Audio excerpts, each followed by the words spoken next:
Okay, I guess we're going to get started. I want to welcome everybody to our community cotton crossroads town hall presented by the Civil Abuse Mind Project and the Mateo Community Center. PLANT is one of the local community-based nonprofits struggling to keep our office open, so any donations would be appreciated. And the Mateo Community Center is also struggling to keep their doors open, so any donations to them would also help. I'm Bonnie Blackberry, president of the Civil Abuse Mind Project, and I'm going to be helping to facilitate with our secretary, Jill McClure, and I want to welcome our guests, Sheriff Bill Alfonso, and Planning and Building and Code Enforcement, John Ford, and our Second District Supervisor, Ms. Delphi. After the board speaks, I'll be asking some more questions, and then we'll have this mic here for people to come up and ask questions or voice your concerns. And we have cards over here if someone doesn't feel comfortable coming up here. If not, I urge people to do that. And if we looks like we're getting close on chairs, there's some more over there. Okay, so I'm going to start off and turn it over to Jim.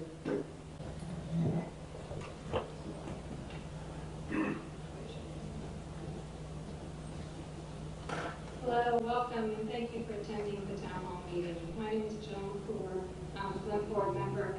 I've lived in Blue Slide Creek watershed for 25 years, which is outside of Iceland. And I was born and raised in Humboldt County. And I have a story that I wanted to just express. In 1982 through 85, I attended Bryceland High School. In Bryceland. It was an extension of Beginnings, existing home of Children's House, the preschool, and Skyfish, the elementary school. These were the days of campaign against marijuana planting camp, in full swing. Loud helicopters with nets would fly over our school, disrupting our classes, creating fear. As today, we still have those feelings. Remind you of your children and teens experiencing such behavior. On Monday, July 8, 2019, 11 a.m., I was back in my car for an annual family camping trip. I was in my studio when I heard a loud helicopter, I assumed it was, and first thought, fire. Or maybe the Coast Guard passing through. I ran outside on the deck, spotting a dark-colored helicopter circling over my neighbor's cattle ranch. Then it stalls in the air, hovering. It continues to circle the backside of the bridge. I hear it getting louder. I run down to the car for a better view, but can't see it. When I spot it, it's above me. It's so loud, my dogs take cover under my studio and my poultry under their coops. It makes a turn around the curtilage and then heads towards our permanent licensed cultivation site, then on to Sand Creek. You can tell I'm shaking. That's how I felt when that experience took place. So not sure what that was all about, but later I find out the National Guard, that they were in the area, and so what I really am here to express is I wish to please stop this unnecessary, loud air traffic noise due to helicopters over homesteads. And on a positive note, I want to just address the new Planning and Building Department office here in Redwood. It's on Redwood Drive, and it's open Monday through Wednesday, Monday and Wednesday, 9:30 to 3:30. This has been a much-needed service to Southern Humboldt. I hope the public is aware that it's available and use it. Thank you for making this happen. Hey, Jared.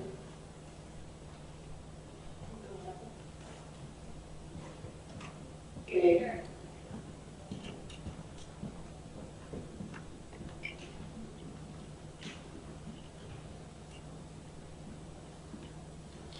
Hi, I'm Jared Rossman, and I'm also on the board of civil remodeling project, as I was back in 1986, when we wound up going to court to bring the county in line through an injunction and a consent decree in federal court from Judge Igor. I have in my hand the consent decree that was signed that day that mandated what the county and the state could and could not do to the citizens of this county. And it's very detailed. I'm obviously not going to go into detail now, but it talks about what can be done by officers on the ground, what can be done by aircraft in the air, and what kind of record keeping and admissions have to be done to and by any troops involved in these kind of efforts. And I'd just like to read one section here.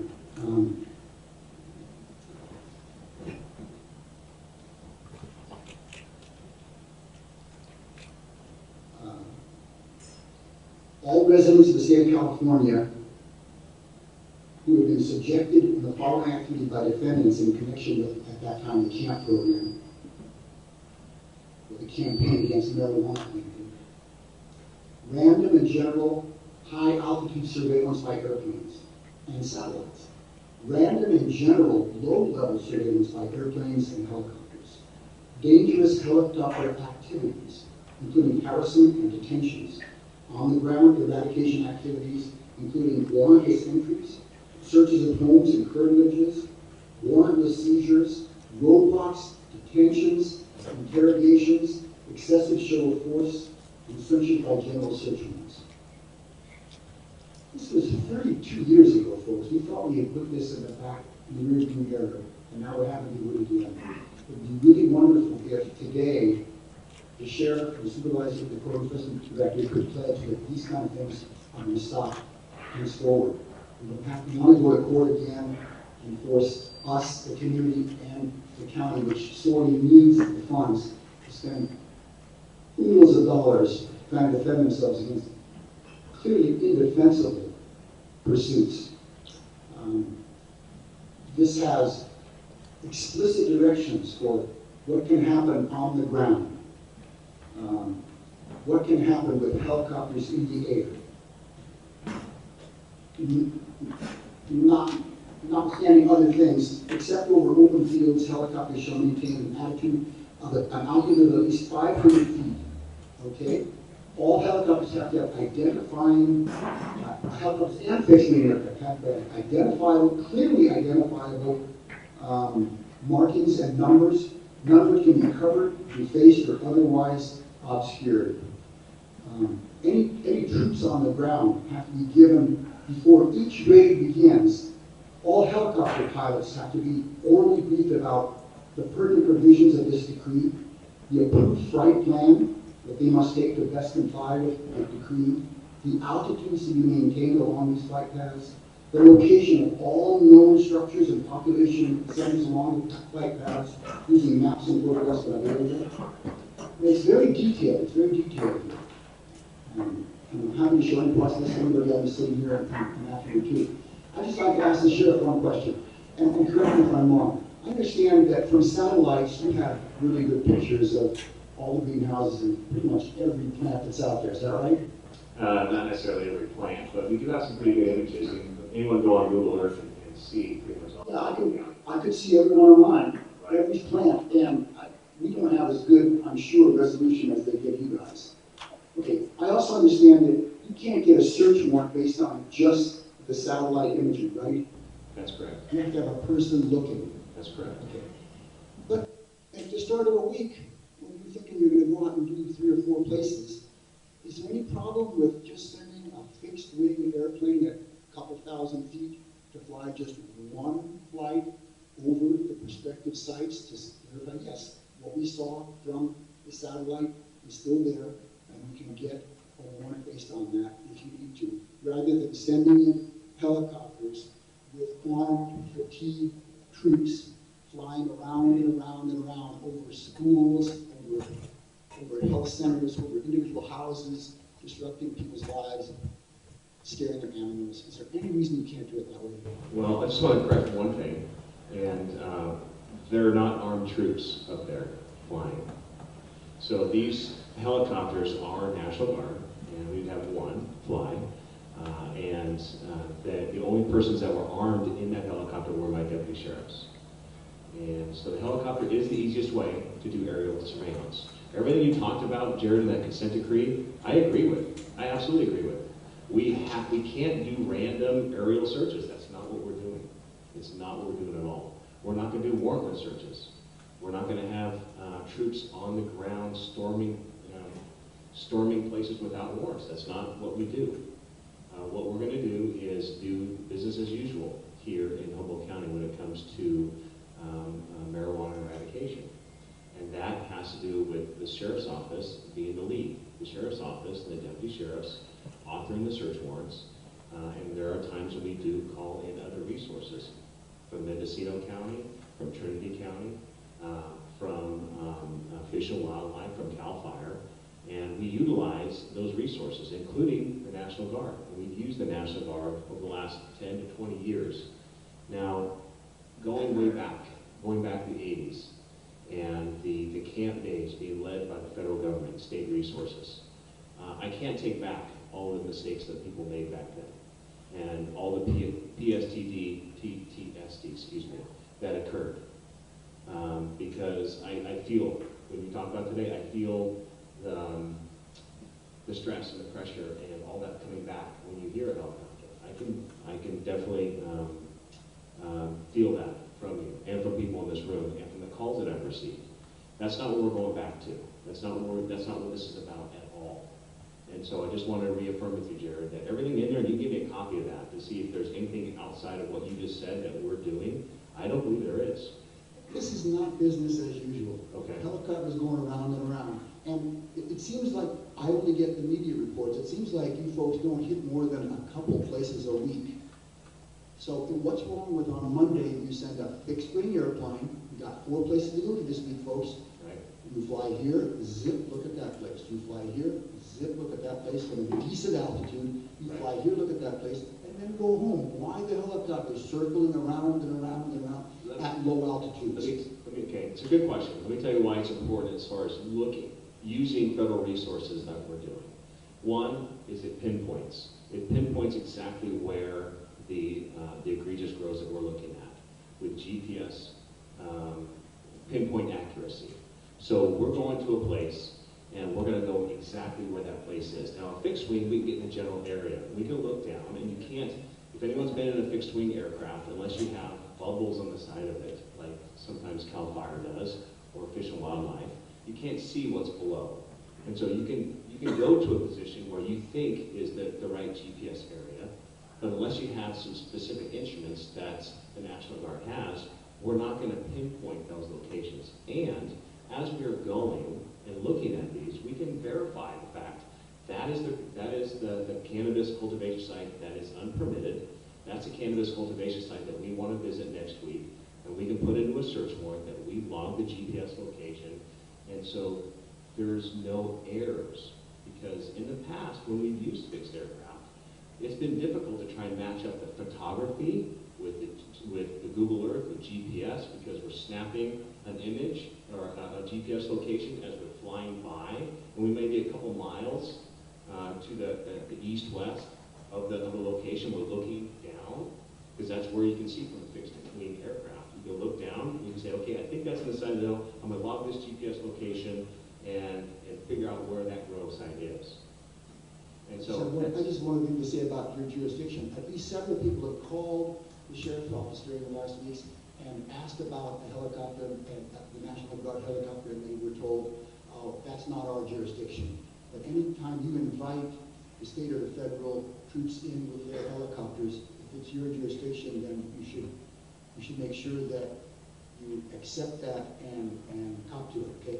Thanks, but I'll let other people talk. Okay, and to talk about that, Jared, too, is we're not going to let people know when we're flying, whether it's Coast Guard. We've used Coast Guard in the past, where we've used the National Guard, or we've rented our own private helicopter.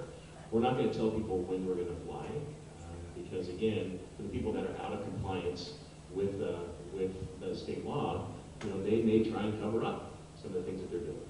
And so we're not doing that. again, we're complaint driven. We're going from one location to another, very strategic. But in the meantime, when we're going from one location to another, we see a potential person, doing environmental violations, growing cannabis, putting a straw in one of the creeks. We're going to identify that, and we're going to verify. And if it's a permitted grow, we're just going to turn that information over to the code enforcement. If it's a non-permitted grow, we're going to follow up on it, because those are people that are damaging the environment. Those are people that are not, in compliance with the state law. And those are people that we want to go after. But those, again, we're not doing random targets. We don't fly just for the sake of flying. We get complaints every day from our tip line, and we want to follow up on those. And we're thinking we're doing our due diligence by doing that, and holding people accountable. But I appreciate you talking, Jared. Thank you. Clarifying thing. Do you have to be at 500 feet? Could you do the same thing at 1,000 or 1,500 feet in the helicopter? It's a good question, Bonnie. Yes, there's times when we don't have to be at 500 feet, and that's something that I am going over with my guys. And if we can do aerial surveillance at 1,000, at 2,500 feet, at 10,000 feet, we're going to do that. Now, National Guard has more sophisticated planes out there. It does have fixed wing, Jared. They have fixed wing aircraft that can fly higher and that can pinpoint. And so we will utilize that in the future as well. And so we won't, be buzzing, with helicopters and maintaining a flight. That's going to be something in the future, and we will utilize that. Hi, my name is Iona Brafer, and I really appreciate you guys coming out today. I'm a new member of the CLMP board. I appreciate my community members coming out as well. Hopefully we can have some constructive conversations and try and really get you guys to understand how we as a community are feeling, and we're not trying to attack, just get a sense of security and just know that we have the community, but we do appreciate you coming and listening and hopefully giving us some clarification. I was born here in southern Humboldt on Barley Hill in 1986. Looking out at the faces here, I know them from birth. This is my home, this is my community, and I now have a permanent farm where I was married, where I was born, where my nieces and nephews were born, and I have my state, I have my county as well, and I'm trying to do everything right. And on July 8th at 10 in the morning, I was working in my garden, and a very low flying, I know that it seems lower when you're on the ground, but I don't believe it was 500 foot, Black Hawk came over, and so the first thing I did was I called the sheriff's department, the substation here in Garberville. The woman was very friendly, but she said that I'm the first person to tell her this, and that she had no idea what was going on, that it wasn't the sheriff that was doing it.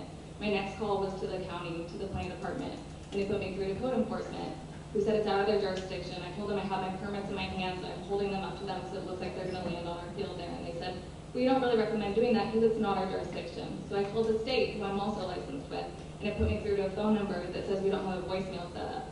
And the whole time I'm sitting there panicking because we're doing everything right. And then I noticed that they're not actually going over my farm as much as my mother's house, and she has no illegal activity. She does not grow. She's a local business owner here in town. And she's lived on the same property for going on 40 years, and she has nothing going on. And they went 3 really long, slow circles over her house that were looking like they were going to land and go up to her house. My animals are freaking out. If you come up, her plants are still pushed down, so I know it's 500 feet what you say, but I'm not exaggerating. These plants bent over. And it really panicked. I mean, yeah, it was the end of the camp era, but I was still here and I was still present with these same people in our community. And these people that you see here today, they all have concerns, they all have questions, but none of them are what you said, these big egregious trespass grows. Nobody here is out there trying to tear apart the landscape. They're just all here trying to survive and be part of the community. So it freaks me out, and then just to hear you say that it's complaint driven and that it's pinpointed with GPS. Well, 1 week later on the 15th of July, here comes that same Black Hawk again to my mom's property and over our farm again. And I can say that Barley Hill, we are a small community. Mostly it's first and second generations living together, and there's not that many people. And the people that are up there that have commercial cannabis going on, we all have our permits. We're all doing the right steps. And it's a little concerning to hear that, you guys are working on it and it's just going after these egregious ones, and I have my permits are in my hands, but it's, I just want some clarification because I know that none of the neighbors are calling each other because we all know that we have permits. We have our community watch, our road watch, and just want to make sure that our community is here and stands strong. So thank you for your time and thank you for coming in. Thank you. Thanks, Iona, right? Okay. I do want to say that when we do fly with the Coast Guard or helicopters in general, we're not looking at landing anywhere. And so So that's, I know that is something that we, unless there's an emergency, unless there's rescue operations, those kind of things, it's not, the purpose of flying a helicopter is to just do aerial surveillance. It's not to do insertion, it's not to do aerial operations, where we're dropping people in, unless it has to do with trespass grow on public land, and there's times when we have to do that because there's no roads in those areas. So that's on public land or deep into the private land and some of the redwood forests owned by large timber companies, those kind of things. So that's what we've done in the past, and we don't plan on ever doing helicopter insertions unless it has to do with rescue operations. I appreciate you saying that, and that is clarification to me, because from my experience in the past, we have, like I said, a perfect meadow, so we've had them land for 6 plants of a neighbor's and be there for hours, and we don't know this. When I call the sheriff and they say it's not our deal, I don't know if they're going to land. I don't know if I'm going to get arrested on my legal permitted farm because nobody's telling me anything, and everybody's just putting their hands in the air saying it's not our jurisdiction. Right. So thank you for coming and clarifying that. Yeah, no problem. No, thank you. And then it's something to where, again, it's when you have a permit, I made it very, very clear. Okay, you have a permit, you don't have to fear law enforcement. You really don't. Even though in the past, there's been this us versus them mentality. That has changed. We are not at war with a plant. That's not the case whatsoever. And so legal operations, permitted grows, provisional permits, those things that you're working with the county and state, we see you as a legal licensed organization. And so we do not want to interfere with that unless we have information that says you're not. And we know people that are using this as a front. And if we catch those people, then we'll deal with them.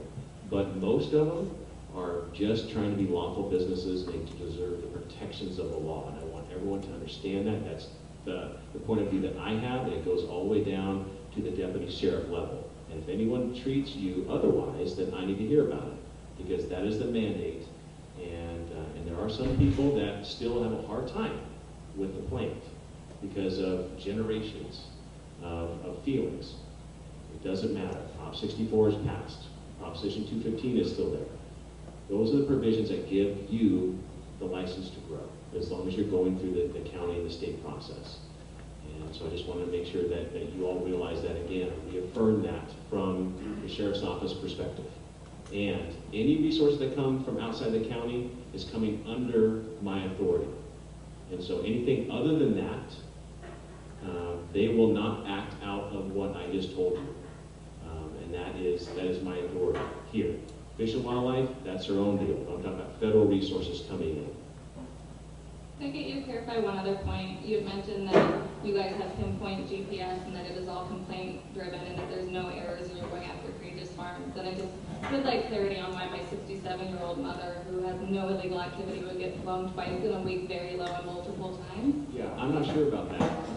As far as there may be, as you fly over Southern Humboldt, you see a lot of greenhouses. And you see a lot of activity all around. So they may be looking at another neighbor. I'm not sure what they're looking at. Yeah, our family, we have 600 acres between friends and families, and her house is the only thing there. It has a little swimming pool, but there's no greenhouses, and there's no cannabis going on, and there's no neighbors that would be calling about anything. And we back up onto state park lands, and where it was, if you'd like, I can show you a few videos that I took where it specifically went around her house, not any surrounding areas, and it was the 8th and the week after, 2 Mondays in a row. I would like to see that. Absolutely. Thank you. Thank you. I appreciate it. Yeah.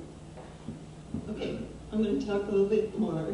I just want to explain why we're calling this community caught in the crosshairs, because some people have questions about that.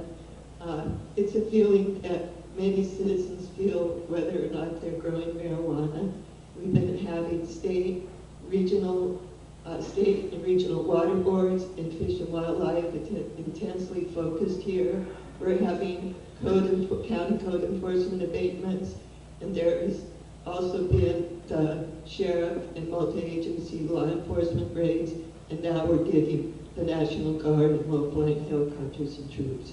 So it's just this convergence, and even though if you're not doing anything illegal, you're not a target, you're not in the crosshairs, but when that helicopter is circling overhead, that's exactly what it feels like. Those are for humans. Then we have domestic animals and wildlife. And in the past, Mike Downey was in a helicopter off Alder Point Road circling around. Meantime, down on the ground was a horse in a corral that pretty much beat itself to death. And you can talk to him about that, because I'm sure he thought everything was cool, but he didn't notice what was going on. And if the helicopters could get up to 1,000, 2,000 feet, the impact wouldn't be as much. We're in the mountains, these canyons, and the military helicopters are like big Harlems roaring through, vibrating everything. And it's domestic animals and the wildlife. So it would be really great if you could lift up on that. Another question people have had is, we've had John Ford say they've pretty much finished with the egregious grows, and now they're going to the people that had signed up to get permits but haven't completed it, and that you've abated about 800 grows or something like that. And then we hear from the sheriff that there's thousands more out there. So we'd really like some clarification of what's going on. So I know some Humboldt may feel like a target, but we are looking all over the county. We have a huge county. We're looking at eastern Humboldt, northern Humboldt. We're looking all over. And even though you may feel like you're in the crosshairs, there are a lot of different resources that we're looking at all over the county. And so we want to bring all of the illegal cultivators into compliance. That's our goal. And we're not going to stop until that happens. There are thousands and thousands of grows in our county. And yes, some have vacated. I'm happy to say that some have left because it's difficult. They've had a target on them. They feel like they're in the crosshairs, and so they've left. But there's others that have grown and have not been permitted. And they are still alive and well in the illicit market. And so we are going after those people. Those are our targets. Those are people that are truly in our crosshairs, so to speak. Even though I hate saying that, that connotation, but they are a target for us. And so those are the people that we are targeting. And I want to say that our communication with the state, with our county, has been excellent. And so those people that are working towards compliance, we know about you. So you're not one of those targets. And so yes, there's a lot out there, and John and I have different missions. We're different focused, and so but we're working together to try and bring people into compliance with the law. If I could, please, John Ford with the Planning and Building, and I just wanted to clarify some things. Our original focus was to go after the big egregious grows first. And as we've done that, we started with the bigger grows, and we've started finding that the big egregious grows aren't as prevalent anymore. I'm not saying that there's none out there, but they're becoming harder and harder and harder to find. And what that has done is put us in a place where we are continuing to abate illegal cultivation sites. But some of the sites that we have posted notices of abatement to and notice of violation have gotten smaller. And we are priority driven. We have limited resources in terms of what we're able to do. And what we're finding right now is we want to put our resources where they're most effective and efficient. And the area that is our biggest concern right now, and priority right now, is to focus on those folks that they have submitted applications, but they're not progressing in the application process. They're typically fairly large. They typically are the ones that I hear many of you complain about. But because they have been in the process, we have not brought any enforcement action against them. So what we're targeting doing right now is using some of our code enforcement resources to take a look at those and to either encourage them to finish the permitting or to take them forward for an action by the Planning Commission and possibly the board, which may result in a denial of the permit. And at that point, they could potentially be subject to code enforcement. Now, that is our priority, partly because we really don't want to be having continued conversations with, as it's been euphemistically stated, the mom and pop grow sites.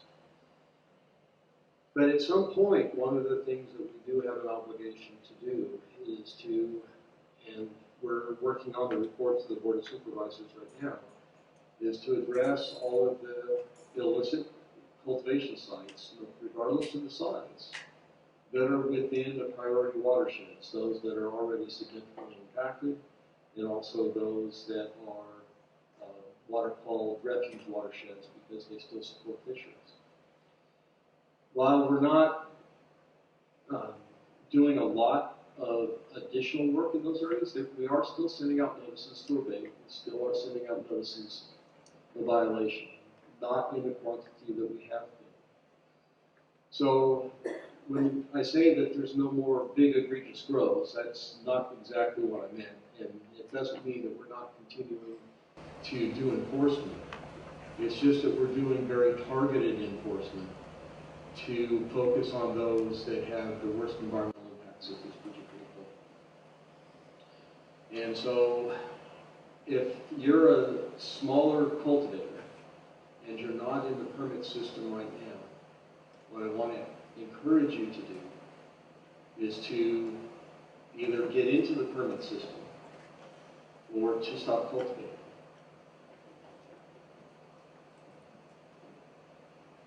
How do you decide what's on your abatement list and what's on the law enforcement list? So from our perspective, and this is probably a two-part answer, one from the sheriff and one from planning and building, is that we go through, right now we go through the watersheds, we go through areas, we identify people that do not have permits, they're not in the permit process, and they are completely outside of the realm of that process provides protection to. And so we basically do areas, and I know that there have been a lot down here in South County, but as the sheriff mentioned earlier, there are a lot in the northern parts of the county, the eastern parts of the county also.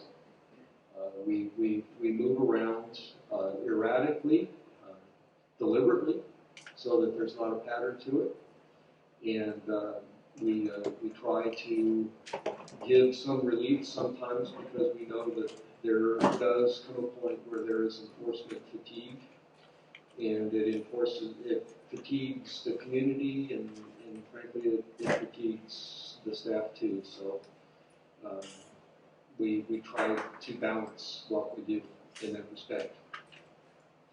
And in terms of deciding what we've been trying to stay away from the smaller grows that are like less than 6,000 to 7,000 square feet, and just focus on things that are larger than that. And that's not to say that every once in a while we don't identify one that's smaller than that. Try not to. But what we're really still trying to do is hit the larger sites, hit the most egregious sites, hit the sites that not only are illegally cultivating, but have grading involved, have illegal structures involved, and particularly those that are within the stream side management areas that have water quality impacts predominantly.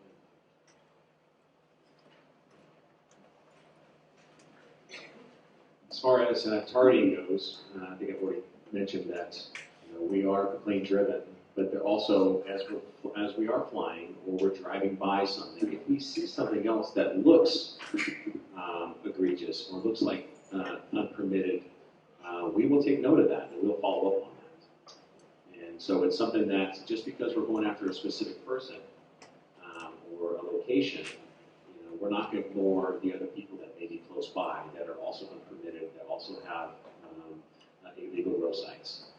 And we're trying to, just like Director Ford said, we're trying to focus again on different areas. So we may be doing 3 to 4 search warrants in a particular area, and because of the complaints, but also we want to make sure that we are utilizing our resources properly. I mean, it takes us 2 hours sometimes to drive from Eureka to some of these locations. And we want to make sure that if there's 2 or 3 unpermitted grows in those areas, that we make sure that we pay them a visit. And so it's all done, again, through search warrants and through directions from a judge, ordering the search and seizure of the cannabis there that's growing illegally. Okay, it's still open for 6 Yeah, I just wanted to bring us back a little bit to what prompted this meeting. And as the sheriff knows, I got a lot of calls from people who were in the process and people who were neighbors, etc. And I picked up the phone right away and conveyed those concerns to him. And I think, being a veteran myself of all of these years, covering this in the 80s and 90s, I understand completely the whole concept and concern about unintended consequences and what I would call collateral damage. And so I'd like to be able, if we could, to tease out how we can make the community feel better about that. I mean, you heard what Iona said, it's easy to say if you're legal and you have a permit, you have nothing to worry about. But if you're on the ground, you worry about whether or not the person up there knows. And so you say, well, are they targeting me because they don't know I'm a permit or whatever? So I'd love to be able to get a little bit more clarity if possible. And also I'd like to go back, if you don't mind, Bonnie, to your question. I think it's important for people to understand when it is that law enforcement steps in and when it is a code enforcement thing. I think you guys tried to answer that, but I don't think it was totally clear how it came out. If you don't mind that. So a couple things that I'm taking away from, just based upon what people say, is that one is just because we can fly 500 feet, do we have to? And so I'll be bringing that up with my people, see what the reason why, what was we were flying so low in some of these areas that were permitted. And if we don't, if we have such specific instrumentation there, and do we need to? If there's cameras on the helicopters, if there's those kind of things that we can utilize, then why don't we utilize that and stay above 1,000, 1,500, 2,500 feet? So I'll be following up with that to make sure that if that is a possibility, I'll make sure that happens next time, because I don't want to cause undue attention. Again, if we can do this without people knowing, that would be the ultimate goal here. And so we don't want to just fly for the sake of flying to stress people out. That's not what we want to do. And so we will be following up with that and making sure that they know the mandate, and they know that we don't want to stress people out. We don't want to bring people back to the days where you're just wondering, are these federal troops going to, come down on helicopters, going to raid, our land and land on our property. And when you don't really know, when there's a lot of anxiety from that, it's undoing anxiety. So I don't want to have that happen with this community. As far as code enforcement and law enforcement interaction, if someone is in the permit process, we get a complaint, and let's say it's a complaint of a greenhouse, and they're concerned about noise from generators and light deprivation at night, with light being exposed, potential growing over their limits. Those cases get turned over to code enforcement, and code enforcement will follow up on those. What we'll do is we'll verify. When we get a complaint, is this in the permit process? Do they have a permit? And if it's just because of cultivation size or location, and they have commitments, nothing that we can follow up on.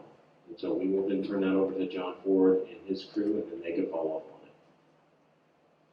I just want to say that the lower the helicopters is, the more problems and possible harm that can happen on the ground. And there's a lot of people that said that a helicopter that's supposed to be at 500 feet was actually lower. Hopefully we'll hear some more of that. I just want to say that the purpose of this meeting is to provide an opportunity for people to voice their concerns and experiences and ask questions regarding the county's marijuana enforcement methods, impacts, and especially with the recent National Guard involvement of low-flying helicopter complaints. And we ask that everyone be respectful, no personal attacks. We're here to give feedback, voice concerns and suggestions, and to listen to the responses. So we'll start with our first speaker. And to compete broadcast live on cable.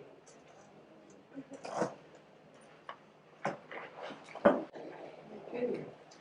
So, let me just bend that down a little bit. There we go. So, thanks for coming and listening. It might not be totally pleasant for you all.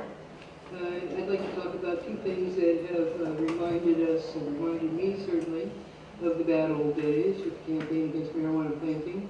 And one is the helicopter, as you know. That National Guard helicopter is extra special loud.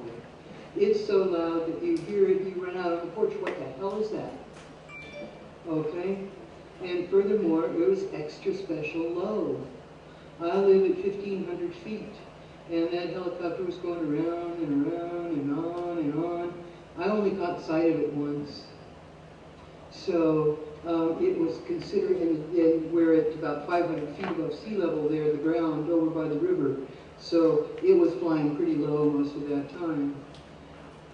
When that happens, it shows us that the operators, or whoever it is, have an obvious disregard or contempt for us.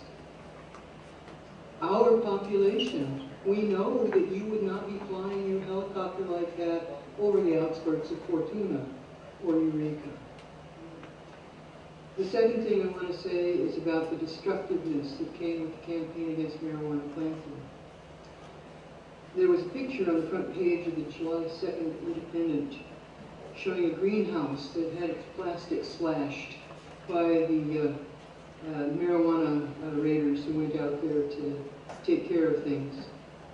Made me remember a friend's place back in China Creek in the late 80s. Camp raiders had been there the day before, and they stole some small valuables. They defaced some personal photographs, and then they went and kicked in glass out of all the windows that the person had just had custom made for the house they were building. I used to watch those guys take off from Eureka in the morning from the county building. It was a big dress-up opportunity for them, wearing their Australian bush hats and stuff, come to kick us around. We don't want that again. Thank you.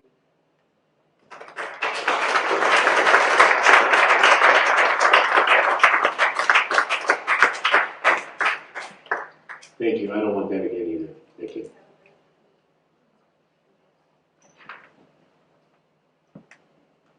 We'd like the next couple of speakers to come up so we won't have to wait.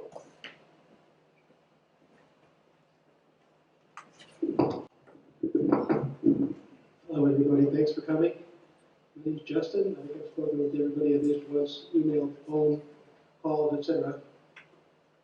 I unfortunately actually was around in the early 80s also.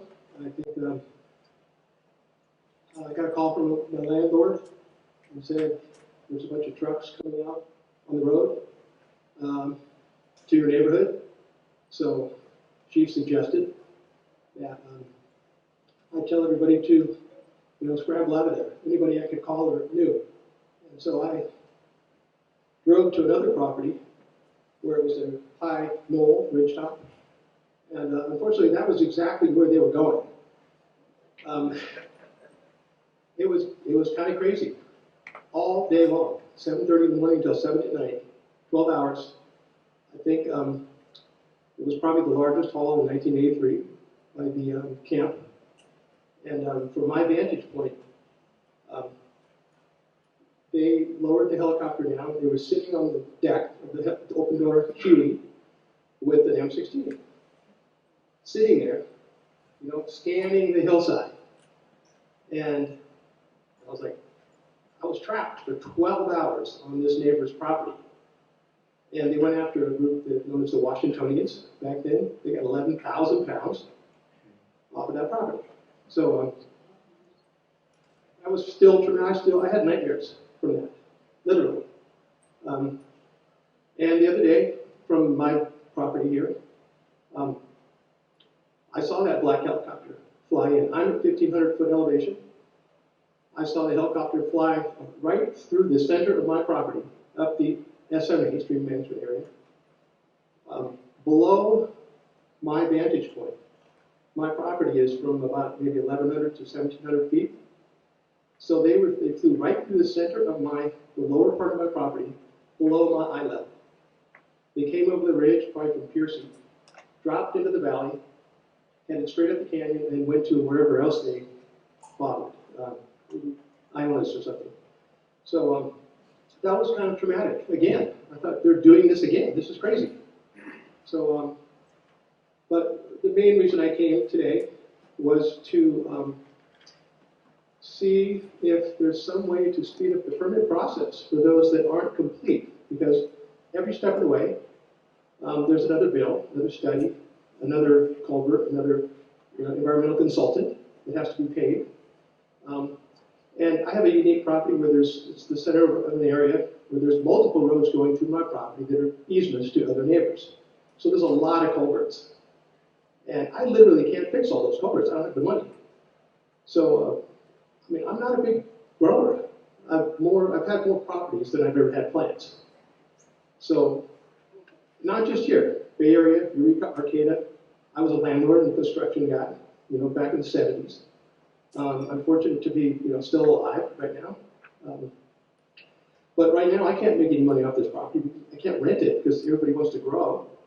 And it's hard to get the permit. I want to go legal because then maybe I could get some tenants again. Maybe I could get people that will take care of the property. Because as you know, for a number of years, it was difficult. I was raising my family in the Bay Area. And the tenants were, pay rent by the month. But then I find that they've got a little farm on down the logging road, at the end of the road. So the other issue with the building and planning department, the grading issue, when I got letters from, actually from the state of California, Water Board and the Department of Fish and Wildlife, and then it triggered some code enforcement. I got a letter about grading that was occurring. Written.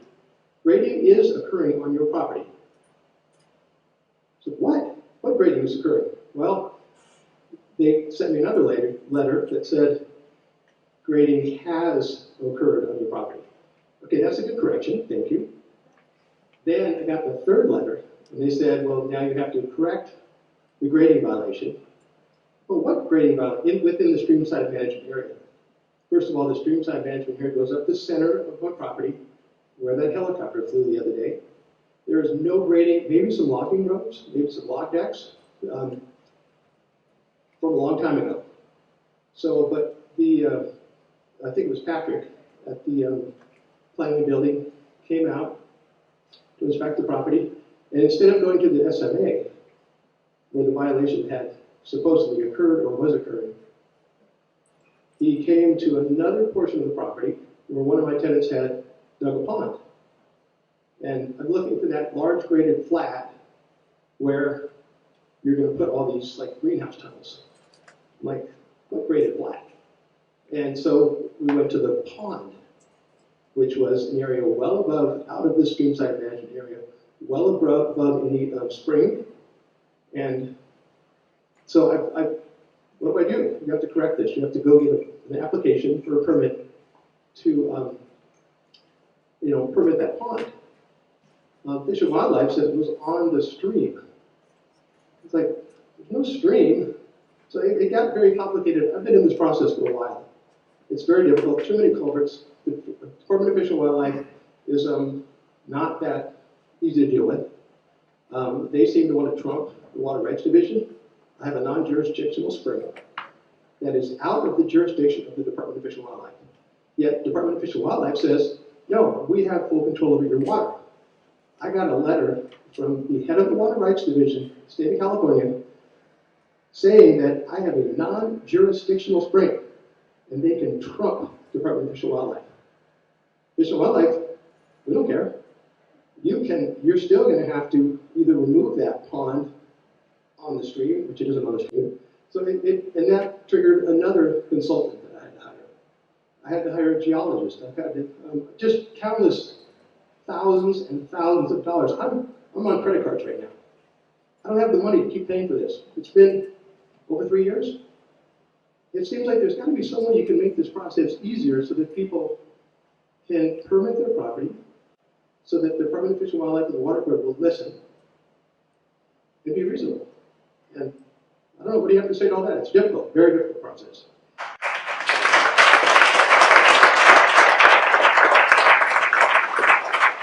It's Justin, right? Yes, Justin. I think I'm going to give you Justin Baldwin, by the way.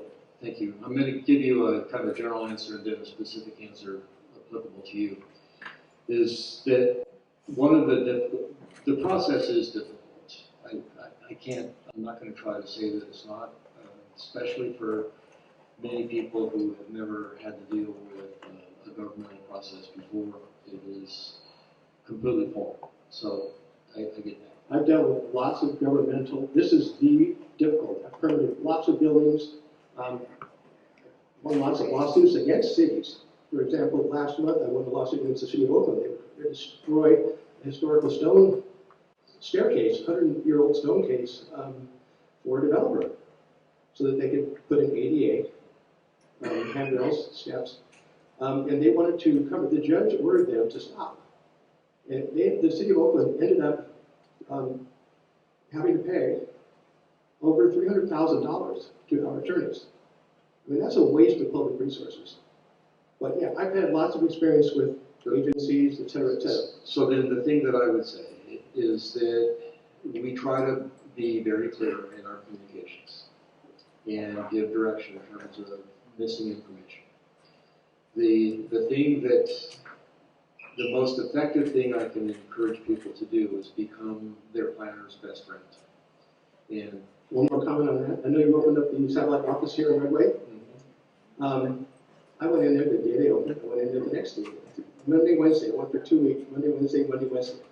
They kept telling me, you can't deal with us directly. You have to deal with your planner in Eureka. Well, that's the wrong message. I mean, I do want names. I want to know who said that, because one of the things that there's a different person there. They rotate. I understand that, but one of the things I will tell the entire crowd that we're trying to do is that we can't have the entire department in Redway.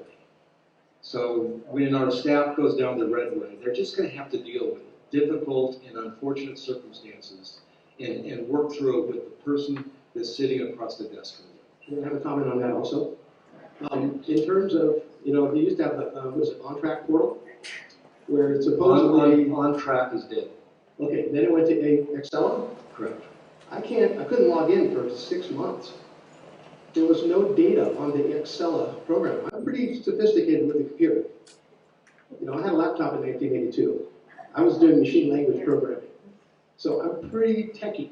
I couldn't get, the county is behind. When I submitted my site plan, it was on a version of CAD-CAM that my daughter, who's a landscape architect in San Francisco, they had to upgrade the program, apparently, because they couldn't read the file, or maybe they downloaded something instead of PDF, and they said it's too blurry. I'm like, gosh, you have a current version of CAD, you can blow this thing up to see, the dots on the dot. But so I don't know if Humboldt County is that far behind, but I'm hoping you guys are catching up. Part of Excella is we are catching up. We're getting out of the 1980s, or at least into the 1990s now. We plan on going into the 21st century soon. Okay, it is a process. It is difficult. And it's very difficult to deal with 2,300 unique circumstances at the same time.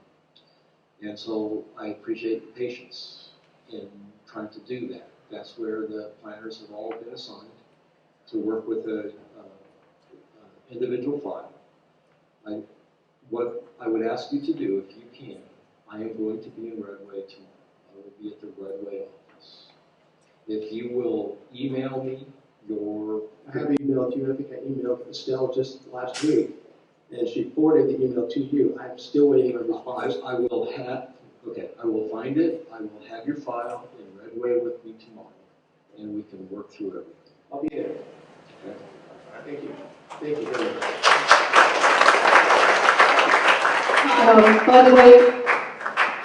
By the way, we are going to have an open house tomorrow at the Planning Building. Starting, it'll go all day as far as people being able to drop in, but we'll have a ribbon cutting at 10 a.m. This is pretty historic. It's the first time we've had a planning building down here in southern Humboldt, and it is for these very kind of situations where people can go in. And as Director Ford said, he will be here for a good part of the day. I encourage people to drop by and talk with him and also get to know the whole thing. But part of the reason that they can do it now and provide the kind of services that they haven't been able to do in the past is that it's as if you were in Eureka in terms of access to the records and all of that, because everything's computerized. So I really hope people will take advantage of that. Could I get Dottie and Mark up here to come up and speak after Tom, please? Hi, Tom Grover. Thank you so much for coming, and I think we're really making some progress here in understanding these issues. And I think you've made some progress in getting rid of a lot of the big roads. I noticed there's a lot less crazy trucks on the road. There still are, unfortunately. The problem with the big military helicopter is not only the mass of it and just the vibrations and whatever that it exerts on the ground is far more intense than any of this other stuff. Another problem is it's supposed to be clearly marked, and it doesn't have numbers on it. So if it doesn't have numbers on it, then it's not recorded in the flight data stuff, so people really don't know who it is or what it is. And as people have pointed out, everyone says, well, it's not ours, you know, and nobody really knows. Another issue is the 500 feet that you're supposed to be. These are very, very steep hills, and I understand you're trying to get under to look in the greenhouse, and I understand that problem. The problem is are you measuring that 500 feet? Is he looking at his altimeter? Because I look out and he's straight across from me. I didn't circle my place or anything like that, but he was going down the valley and he wasn't 500 feet off of the bottom of the creek there, and he was horizontal with my property. He wasn't over my place, and he probably wasn't within 500 feet. But last time we had this problem, all due respect to the sheriff here, the sheriff lied about being above 500 feet, and if you weren't really on that chopper, you don't really know how this came down. And that's not a personal thing, but it's the same sheriffs, and I don't know whether it's them that didn't do it or whether it's a 500 foot, but that's a big problem that exists with doing that, is this sheer impact on the children, on the horses, on the animals. It spooked a lot of animals in the past. To answer another question somebody brought up, is the State Water Resources Control Board is supposed to be the lead agency in this, and Fish and Wildlife is not really responding to that because they have been charged with enforcement, and they're not really getting their commands from above as they should be, and that's a real dysfunction coming from the Water Board. And unfortunately, there's a bunch of yahoos out there that are doing things that they shouldn't be doing, unfortunately, and there's no one really accounting for that. And then that makes the same problems with getting permits and extorting people for fixing culverts when it isn't the issue involved, and then that makes them illegal. The question that I had was, Sheriff Hunt, so you said twice that if there was a complaint, anything over 6 plants would be eradicated. That's not my understanding. Can you, in other words, it's supposed to be 12 unsexed plants or 2 households, which is 6 per. Can you explain where I'm having a problem? Well, we're not interested in going after someone's personal use of marijuana, where they're growing 6 plants, where they have the product from those 6 plants, whether they're driving with an ounce of marijuana. That's not something that we really, want to be involved with. But anything above 6 plants, what Prop 64 has laid out, that does generate a possible criminal complaint. And I'm not saying that we're going to be inspecting everyone that has 7 plants. However, if we happen to be at a location and there is more than 6 plants there could be enforcement action taken. There could be. I'm not saying that there will be. We see a lot more than just 6 plants being grown all over this county. And like we said before, we're going after the most egregious violators of the law, and we are pursuing those. And so someone's personal backyard grow, where they're growing for their personal use, they might even still have a 215 card, and with their doctor's recommendation current, and those are still good as long as they're not selling to a dispensary. And if it's personal use, then as long as they have within those recommendation guidelines, it's not going to be a criminal violation.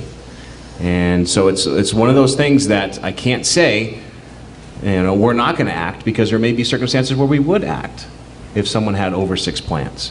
But as far as our marijuana unit and our eradication unit, we are targeting those illicit grows that are growing commercially, that are some of the biggest, environmental violators, and essentially, doing all that harm to the environment. We're targeting those people first. I hear you, and I appreciate your work, and I appreciate the problems you have doing this. However, 64 does say you can have 2 households, which makes it 12 plants. So I was wondering, I'm trying to stay within the things just the same as anyone else. I am a medical patient, and so that's why I wondered about this 6 or 12. It should be 12, shouldn't it? Well, it's per residence, and so that's how we interpret it. Well, it's per homestead, I believe. A household is what. We're not going to be splitting hairs here. If there's 12 plants and there's 2 people sharing the same plot of land, we're not going to be necessarily targeting again. If there's a reason for us to walk away from 12 plants, we're going to do that. We have other things. We have other things to do, and I think we all can agree we have a lot more issues in Southern Humboldt than 12 plants. Yeah. Thank you very much. You're welcome. Just one clarifying thing. When there's multiple agencies involved with here in Humboldt County, the Sheriff's Department is the lead agency, not Fish and Wildlife or water boards. So Fish and Wildlife does do search warrants in this county. They are the lead for their search warrants, and oftentimes we will assist them with their search warrants, just like they would assist us. When it's our search warrants, we are the lead for them. But they have targeted some watersheds that they're going after. They want to do search warrants, and we will support them on those. And we made it clear, if they're in the permit process, if they're permitted, we will not go to those with them. If they want to pay them a visit and essentially like a code enforcement issue, then they can go pay them a visit. But we will not look at them as far as criminal goes when they're in the process or have a permit, unless we have, again, information that shows that they are on the illicit market. So if you're going with Fish and Wildlife, let's just say, and there's some problem, your guys are there, maybe you've got the National Guard, who's responsible? So we will not, only our search warrants will we bring National Guard, where we're the lead. And the Fish and Wildlife, to my knowledge, they do not involve the National Guard on their search warrants. Now there's, again, multi-disciplines that are going. There is State Water Resources Board. We do have code enforcement. We have CAL FIRE. We have, like we said, CDFW. We have environmental health. We have a lot of state regulatory agencies that actually go with us and also go with CDFW on their search warrants. When it's our search warrant, we have the lead. We will bring in, some National Guard resources when it's appropriate, but it's not on every search warrant.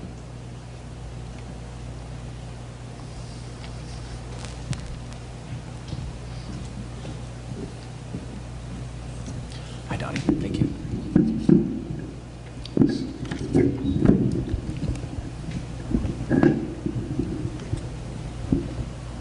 Thank you. Hi, my name is Dottie Russell. I have had many opportunities to talk to all three of you. So you know me by name and probably my home phone number.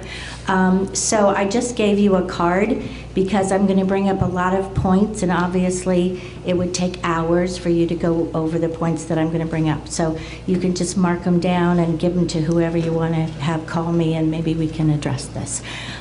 So first of all, to add a little bit of humor, hopefully, I got an abatement. Now that in itself is really hysterical. So one of the reasons that I got an abatement is in question. So I was out of town. I got a telephone call from a tenant that said that they got home and on this gate there was an abatement letter.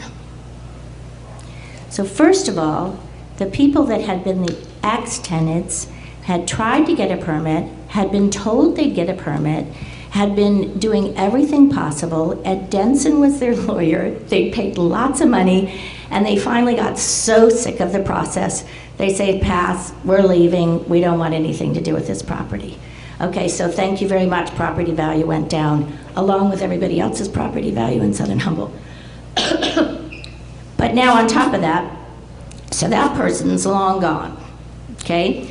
And so then a new person comes to live there, doesn't want a permit, signs an agreement not to grow cannabis, and wants to have a farm for produce. So what happens?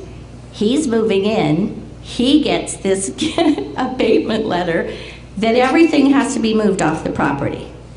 Now fortunately, Warren Black, for us, was amazing. I called him and I'm like, you want to come tomorrow? I'm out of town, but you can come tomorrow. There's no cannabis there. And so he's like, no, that's not necessary. Just, read the form. And so we got back, we read the form, and the form was insane. The form was like water diversion, electrical who knows what, illegal grading, whatever, cannabis this, cannabis that, and everything. There was not one cannabis plant on this property. But he said, well, just go with us. It's like, okay, what do you want me to do? And I'm kind of one of these, okay, I'll roll over and play dead. What do you want me to do? Jump on one foot. Okay, fine, I'll do it. I just don't want a problem. So he's like, move everything off the property. So that means this person starting a farm that sells his produce to restaurants had to move all of the pots, the black pots and metal stakes and whatever else was there. It was the stupidest thing I have ever heard anybody do in a lifetime, and I'm 70 years old. Okay, so I can't even believe that happened. So the good thing was that I was in the newspaper, the first one on the list of abatements. So everybody that thought I was the enemy came in and it's like, hey, give me 5, you got an abatement too. So now I'm part of the group. That's the only good thing about what happened. It was wrong. It cost me a lot of money to move pots and soil off the property that was being used for growing vegetables. And who's going to pay me back for that? So that's one question. The other thing is I've been working since I got here which was 20 years ago, to work with special ed population. So I've been going to Humboldt Homeless and Housing Coalition meetings. I've been trying to get people off the streets. I've been trying to work with Redwood Coast Action Agency, all for free, doing my best to help. Now we have how many more people with PTSD? How many more people that can't handle this? How many more teenagers and children that are going through this? These helicopters need to stop now, period. Done, no more. So, and as far as my properties are concerned, if you have a concern for my properties, you all have my phone number. Pick up the phone, call me. You're invited down tomorrow.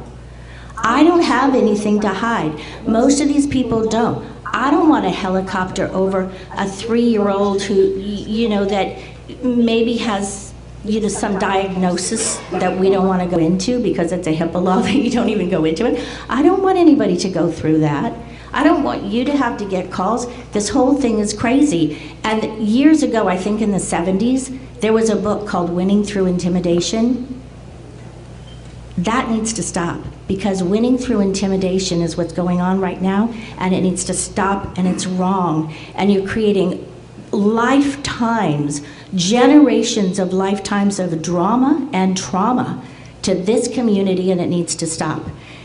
You know, the other thing, the county assessor's office, are they reducing our property taxes by half? Because our properties are worth half. So McGuire and Wood came to this same building, and we had a meeting, and they said, what we want to do is bring you all into compliance. We want to work together. We want to be there together, and I honestly believe they meant that. At the meeting, I said, well, how do we know what to do, and what's the deal with the permits? And the fellow that was the head person to give permits said to me, which was a little bit embarrassing, said, Mrs. Russell, your property is the ideal piece of property that we want to be used for cannabis, because dry farming can be used, all of these things, it's big enough, whatever. We want properties like that. So the last day to get permits, my husband and I decided to go and at least find out what it was all about. So we walked in, and it was kind of like Tiffany's was having a sale in Beverly Hills. I mean, there was more money flying all over that place than anything you can imagine. The Brinks truck coming and going, and suitcases and satchels full of hundreds of thousands of dollars. I thought it was about the little people. I mean, I'm pretty naive, but I thought it was about the people of this community. I thought it was about we were all working together. So I got my number, I stood in line, and then I went up to the desk. Crazy, another crazy experience. And I said, okay, so I want to find out about a permit.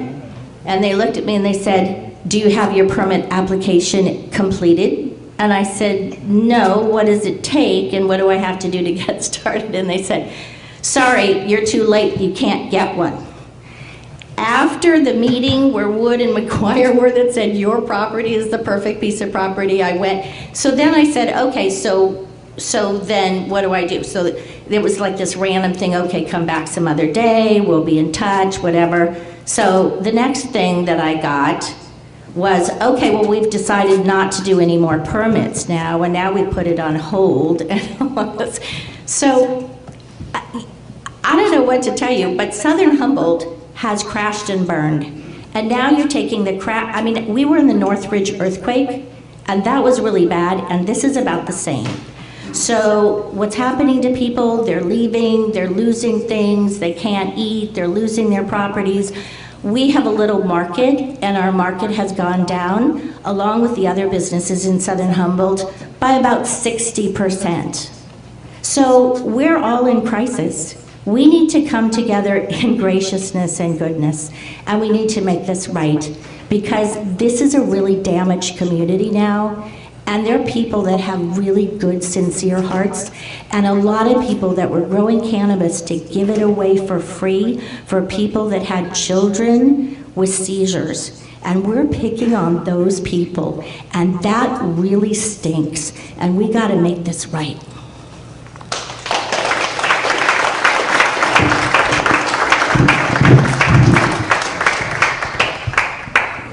sure if you want to make any comments to that, but I do have another question. I think I have more questions than comments. When you mentioned that you were told that there was no more permitting, that must have been some time ago, because we're accepting permits now.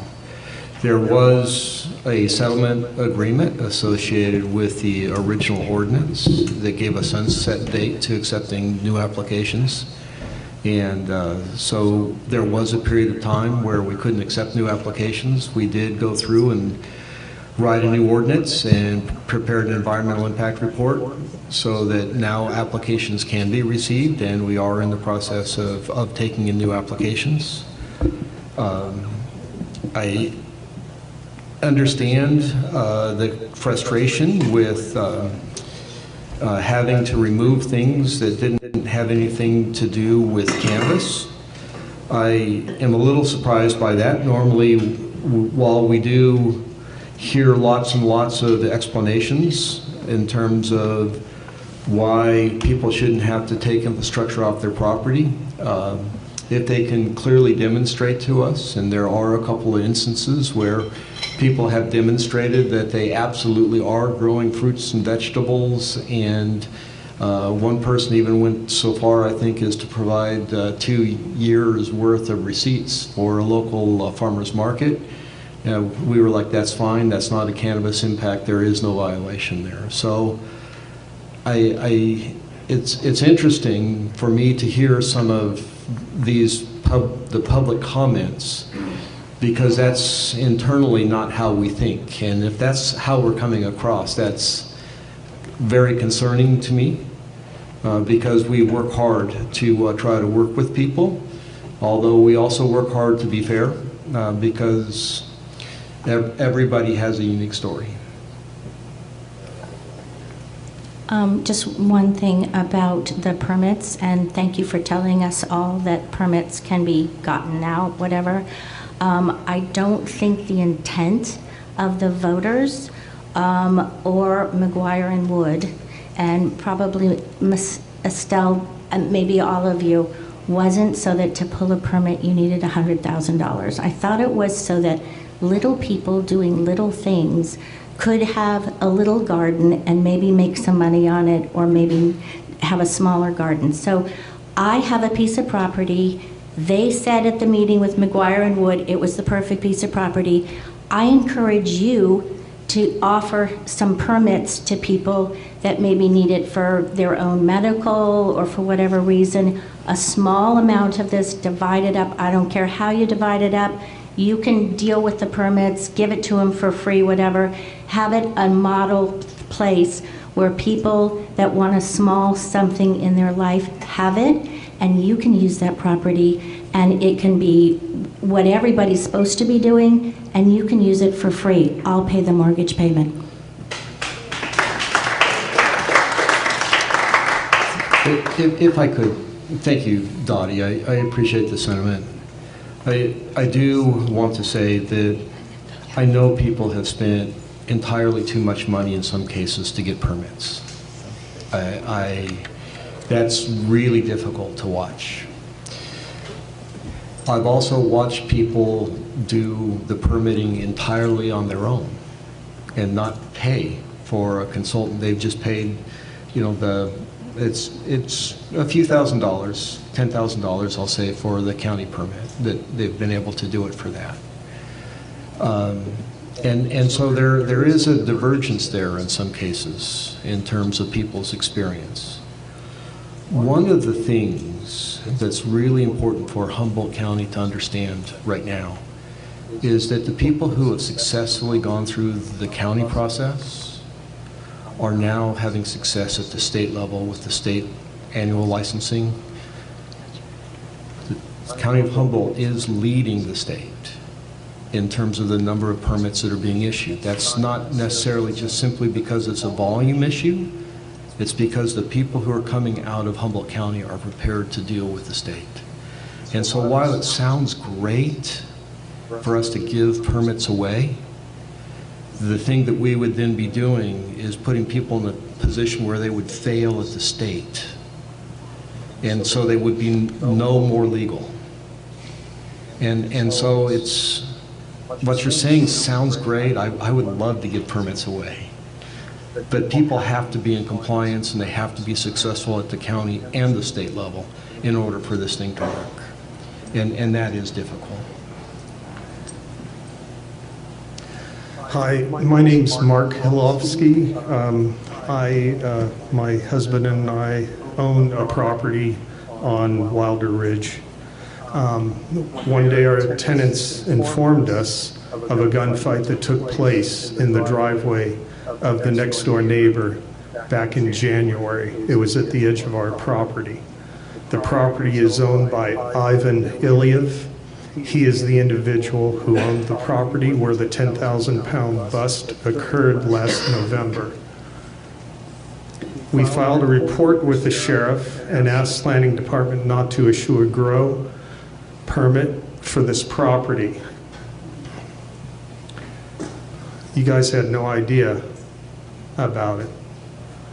We also spoke to 2 federal agencies who were investigating Mr. Ilyev. We were asked to speak to them. In an email from your department, Stephen Luther said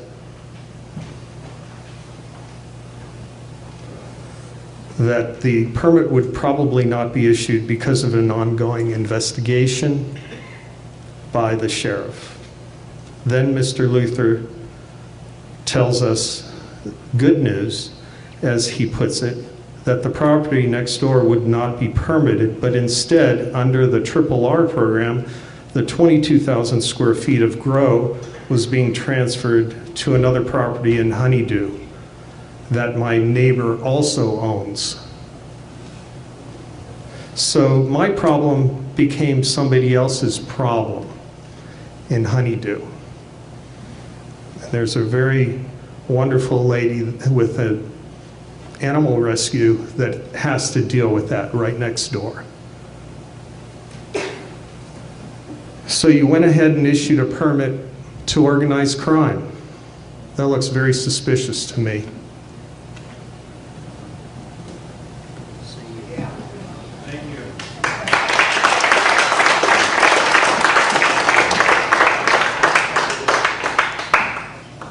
So I assume there's a question in there, or you're looking for a response? A response, yeah. What's going on? So one of the things that is important to recognize is that the county's land use ordinance is focused on land use. Mm-hmm.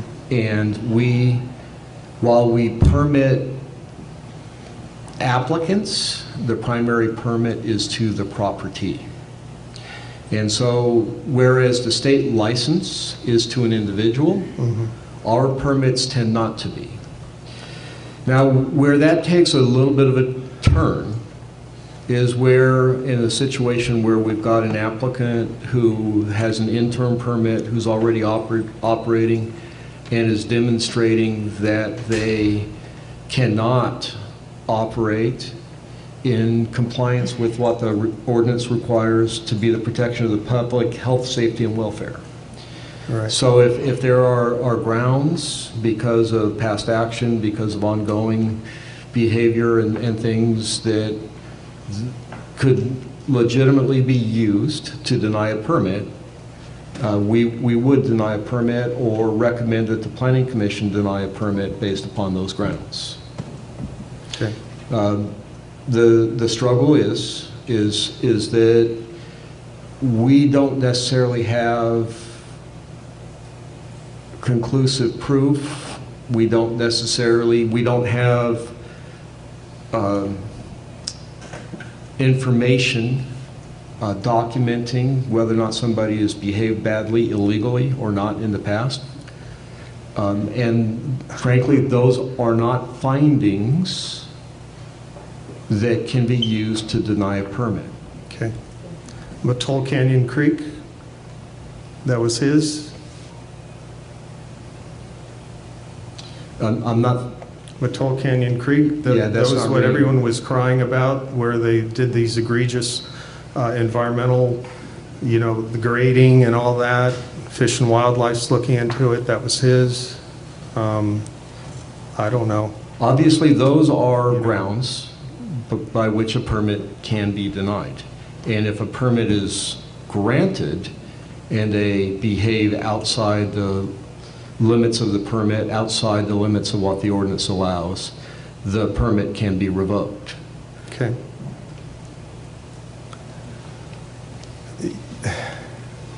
It's just amazing, what somebody that has a bust like that, you, Sheriff, dealt with him, you know who he is, the kidnapping, they were going after him.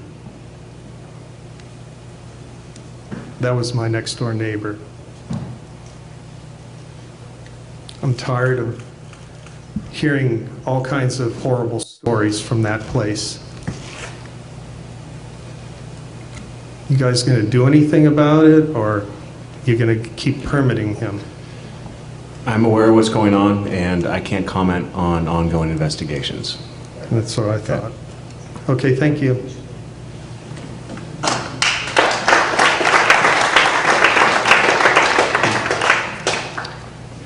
The next question is there a database for 215, or can you submit doctor's orders to officials to not worry about coming in? That's a fantastic question, one of the things that obviously has been coming up a lot. So the allowance for the doctor's note comes out of 215, and that was written as a way to avoid criminal prosecution. That is not an exemption to land use permitting. And so somebody may have a doctor's note, and I was working with a gentleman 2 weeks ago that had a doctor's note for 99 plants.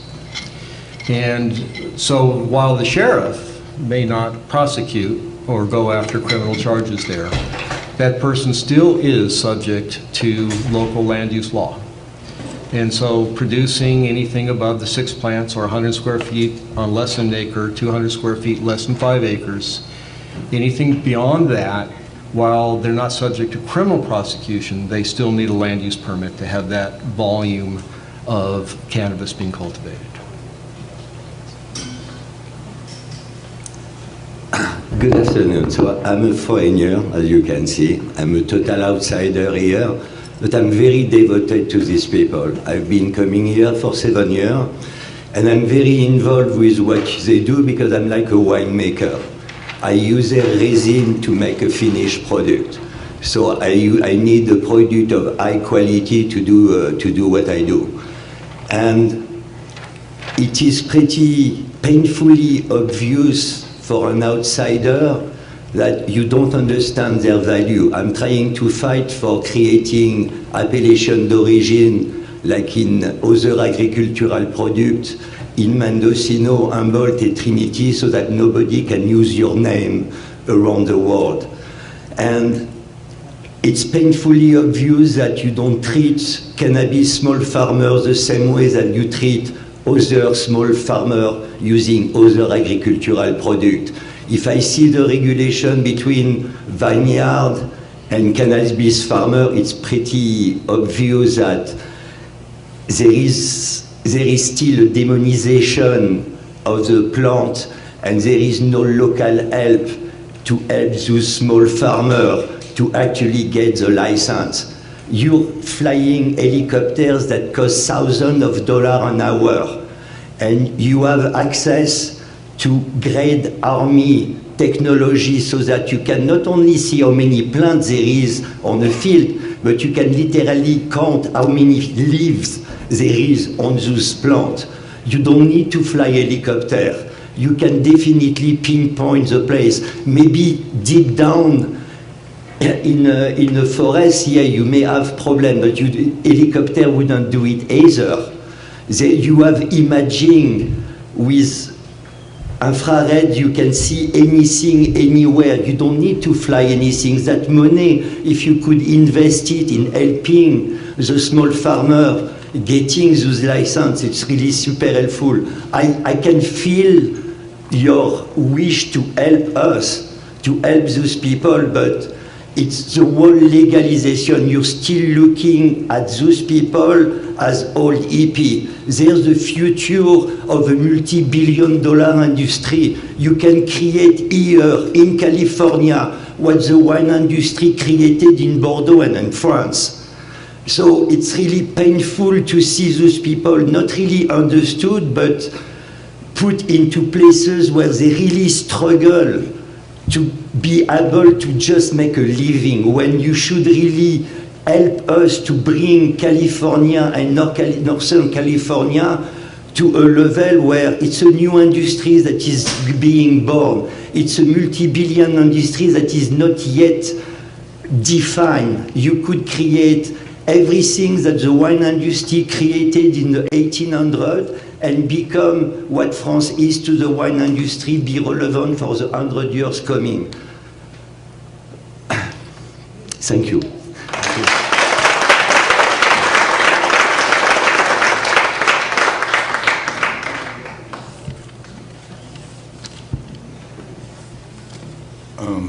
My name is Scott Tenney, and I don't get along with microphones real well, but I live in Weon. I have 2 adjacent 1-acre parcels.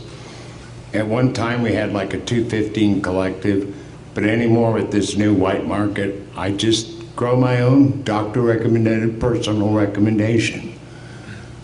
Now that's enough about me. First of all, people that would shoot each other over something as silly as pot have a mental problem.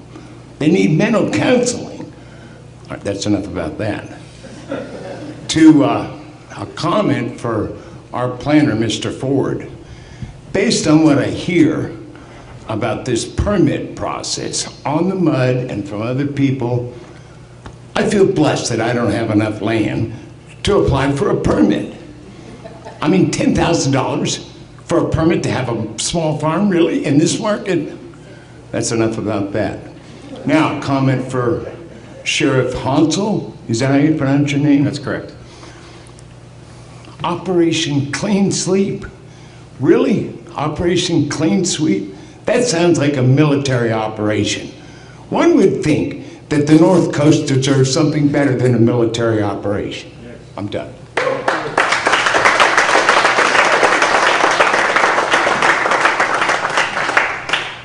So I too want to thank you for coming down here and spending your Sunday afternoon getting yelled at.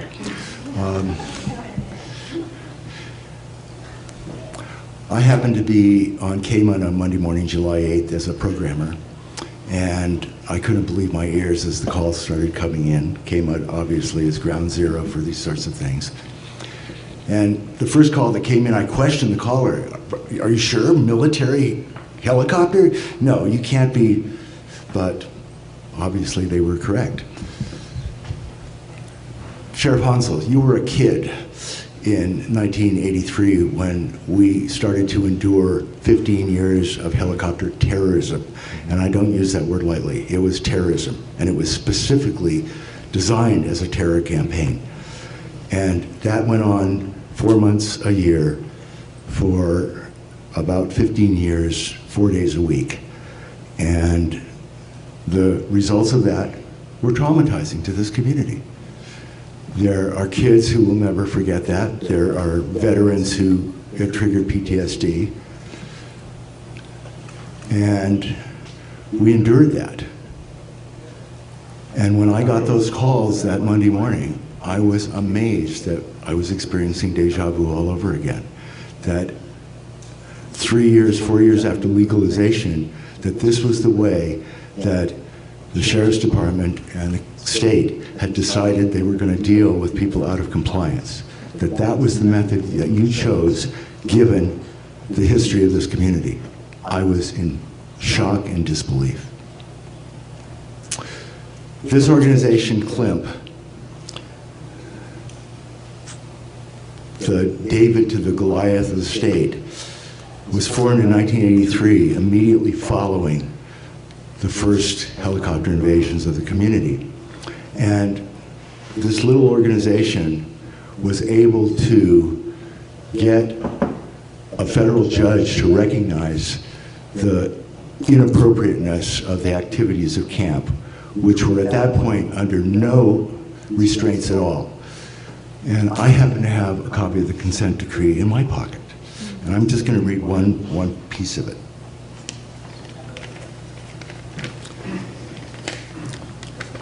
Defendants are enjoined from using helicopters for general surveillance purposes except over open fields. When conducting surveillance over open fields, helicopters shall not fly within 500 feet of any structure, person, or vehicle. Helicopters surveying open fields in the vicinity of residential structures shall not fly within the hemisphere extending 500 feet from the outer circumference of the curtilage of any residence, and shall not survey any home or curtilage. Now, I understand that this consent decree expired. However, subsequent sheriffs, Sheriff Renner, Sheriff Lewis, Sheriff Philp, Sheriff Downey, I may be missing a sheriff. Am I missing a sheriff? Did I get them all? Got it. Good. Okay. All committed to continuing compliance with this order, even though they were not under federal mandate to do so, because it made sense, because it protected this community. But really, this begs the question.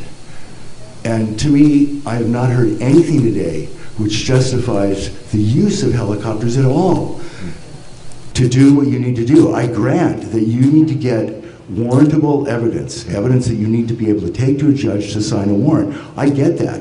But 25 years ago, I was at graduate school at Humboldt State, and I took a course which included remote sensing. That was 25 years ago. And the technology was there to basically read license plates from space. Now, I understand you need physical, but the National Guard assets certainly include fixed-wing aircraft with the highest available technology at this time. You do not need helicopters. Helicopters are instruments of terror. And go to the Grumman website, go to the United Technologies website. Those are the people who make helicopters. Look at the pictures of those websites, and you will see they are poised as instruments of terror. That's part of their purpose. That's part of their design. They are unacceptable here in this community, especially when you have alternatives. I mean, it's fun to ride helicopters. Estelle knows this. She's taken helicopter rides. Cops in joyriding helicopters is not what we need. We do not need joyriding sheriffs in our helicopters, or helicopters at all. You can do it with other means.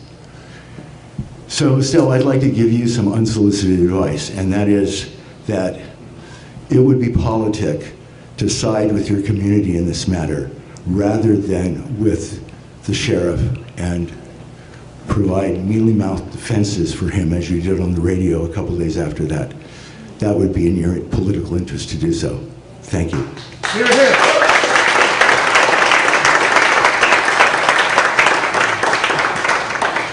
I do want to say one thing as far as that goes, and what Estelle's phone calls were after this, is that she did voice several concerns about the community and the thoughts of using the National Guard helicopter, National Guard resources, and we've had lengthy follow-up conversations regarding that. So she has, because I was 10 in 1983, and I didn't grow up in Southern Humboldt. I didn't experience things that you are describing here today, but I will be, again, taking those things back to my team and asking some really tough questions and see if there are alternatives. So I will follow up, and I appreciate your words today.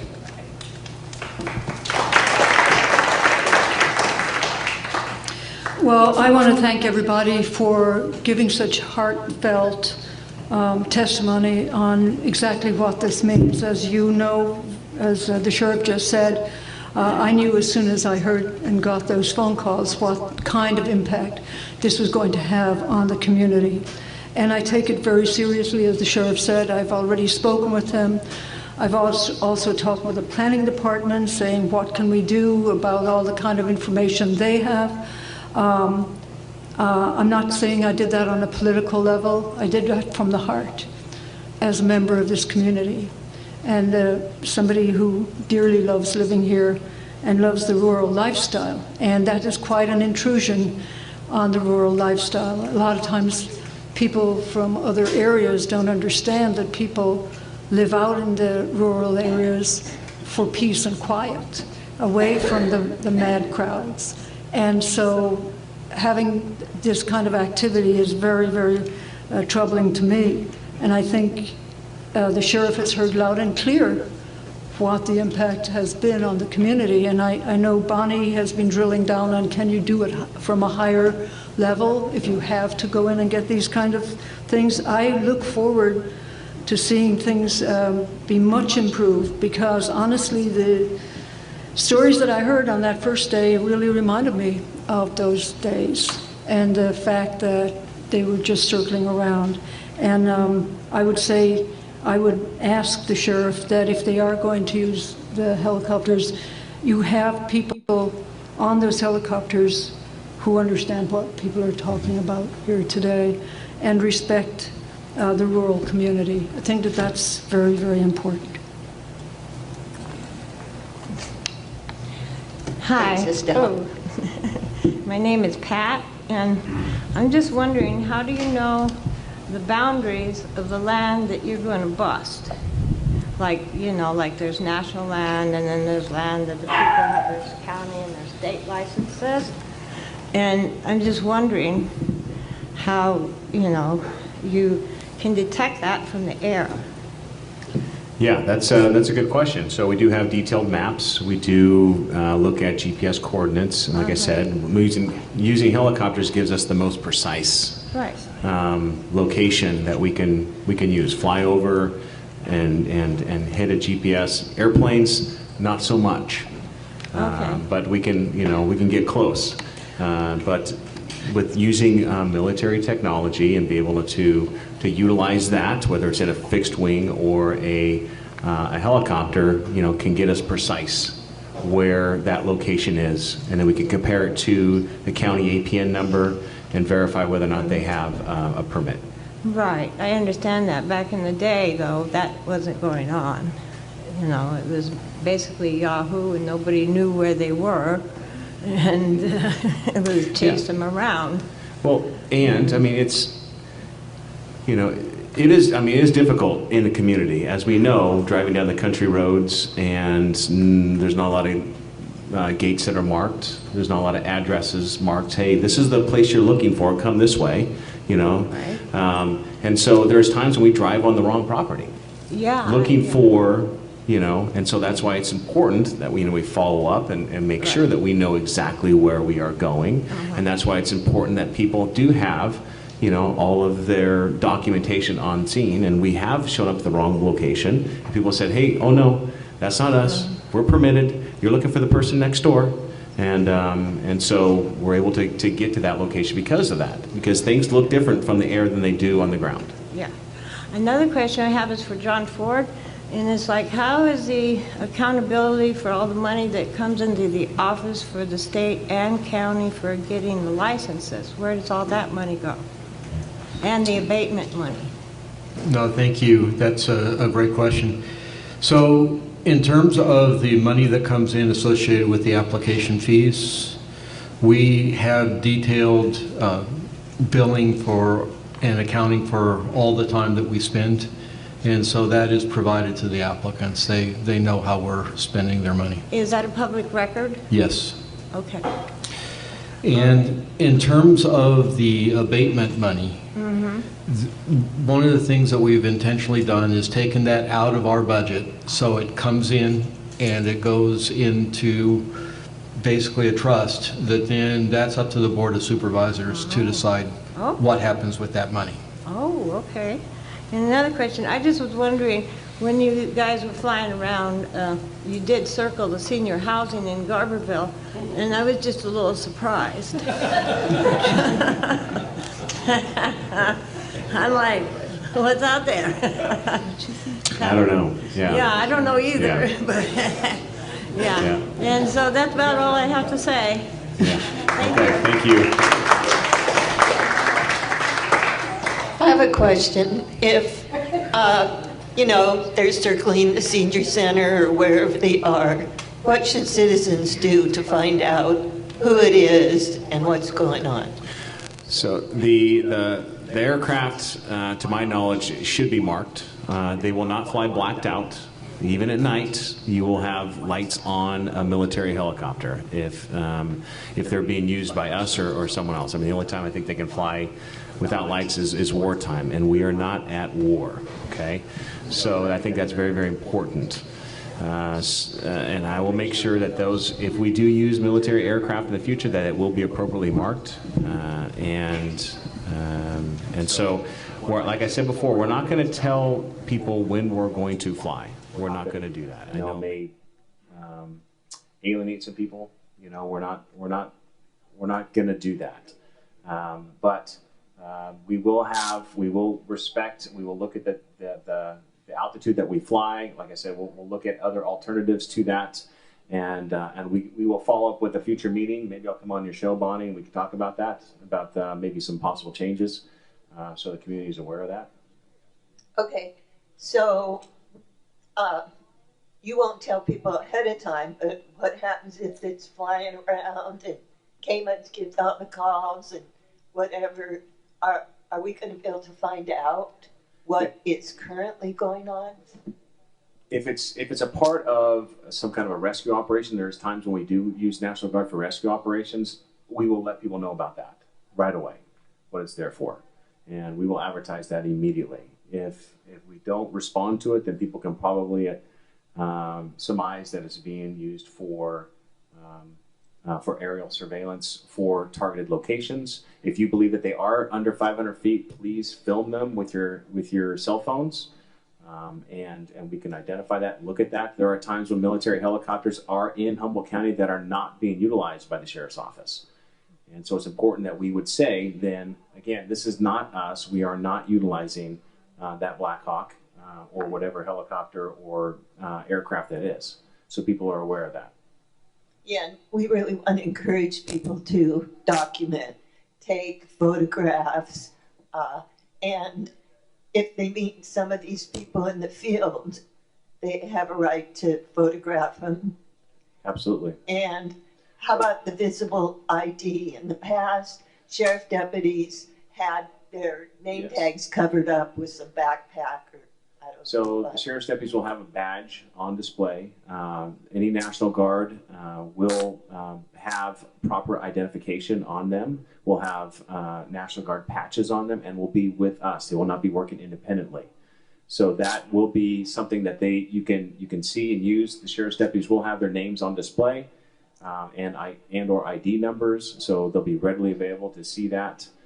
And you have every right to photograph, but if they are coming into a scene and they're trying to make a scene safe, please be in compliance with what they're asking. If they're asking you to show hands, to sit down, to step aside, please do that. There's time to debate later on whether or not there's an issue there. We don't want confrontation and a use of force unnecessarily when they're going and serving a search warrant.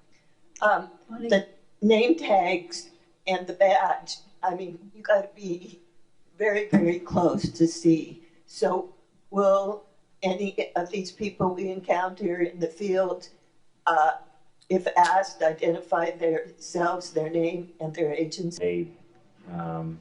Alienate some people. We're not going to do that. But we will respect. We will look at the altitude that we fly. Like I said, we'll look at other alternatives to that, and we will follow up with a future meeting. Maybe I'll come on your show, Bonnie, and we can talk about that, about maybe some possible changes, so the community is aware of that. Okay, so you won't tell people ahead of time, but what happens if it's flying around and Caymans gives out the calls and whatever? Are we going to be able to find out what is currently going on? If it's a part of some kind of a rescue operation, there's times when we do use National Guard for rescue operations. We will let people know about that right away, what it's there for, and we will advertise that immediately. If we don't respond to it, then people can probably surmise that it's being used for aerial surveillance for targeted locations. If you believe that they are under 500 feet, please film them with your cell phones. And we can identify that, look at that. There are times when military helicopters are in Humboldt County that are not being utilized by the Sheriff's Office. And so it's important that we would say then, again, this is not us. We are not utilizing that Black Hawk or whatever helicopter or aircraft that is. So people are aware of that. Yeah, and we really want to encourage people to document, take photographs, and if they meet some of these people in the field, they have a right to photograph them. Absolutely. And how about the visible ID? In the past, sheriff deputies had their name tags covered up with some backpack or I don't know. So the sheriff's deputies will have a badge on display. Any National Guard will have proper identification on them. We'll have National Guard patches on them and will be with us. They will not be working independently. So that will be something that you can see and use. The sheriff's deputies will have their names on display and or ID numbers, so they'll be readily available to see that.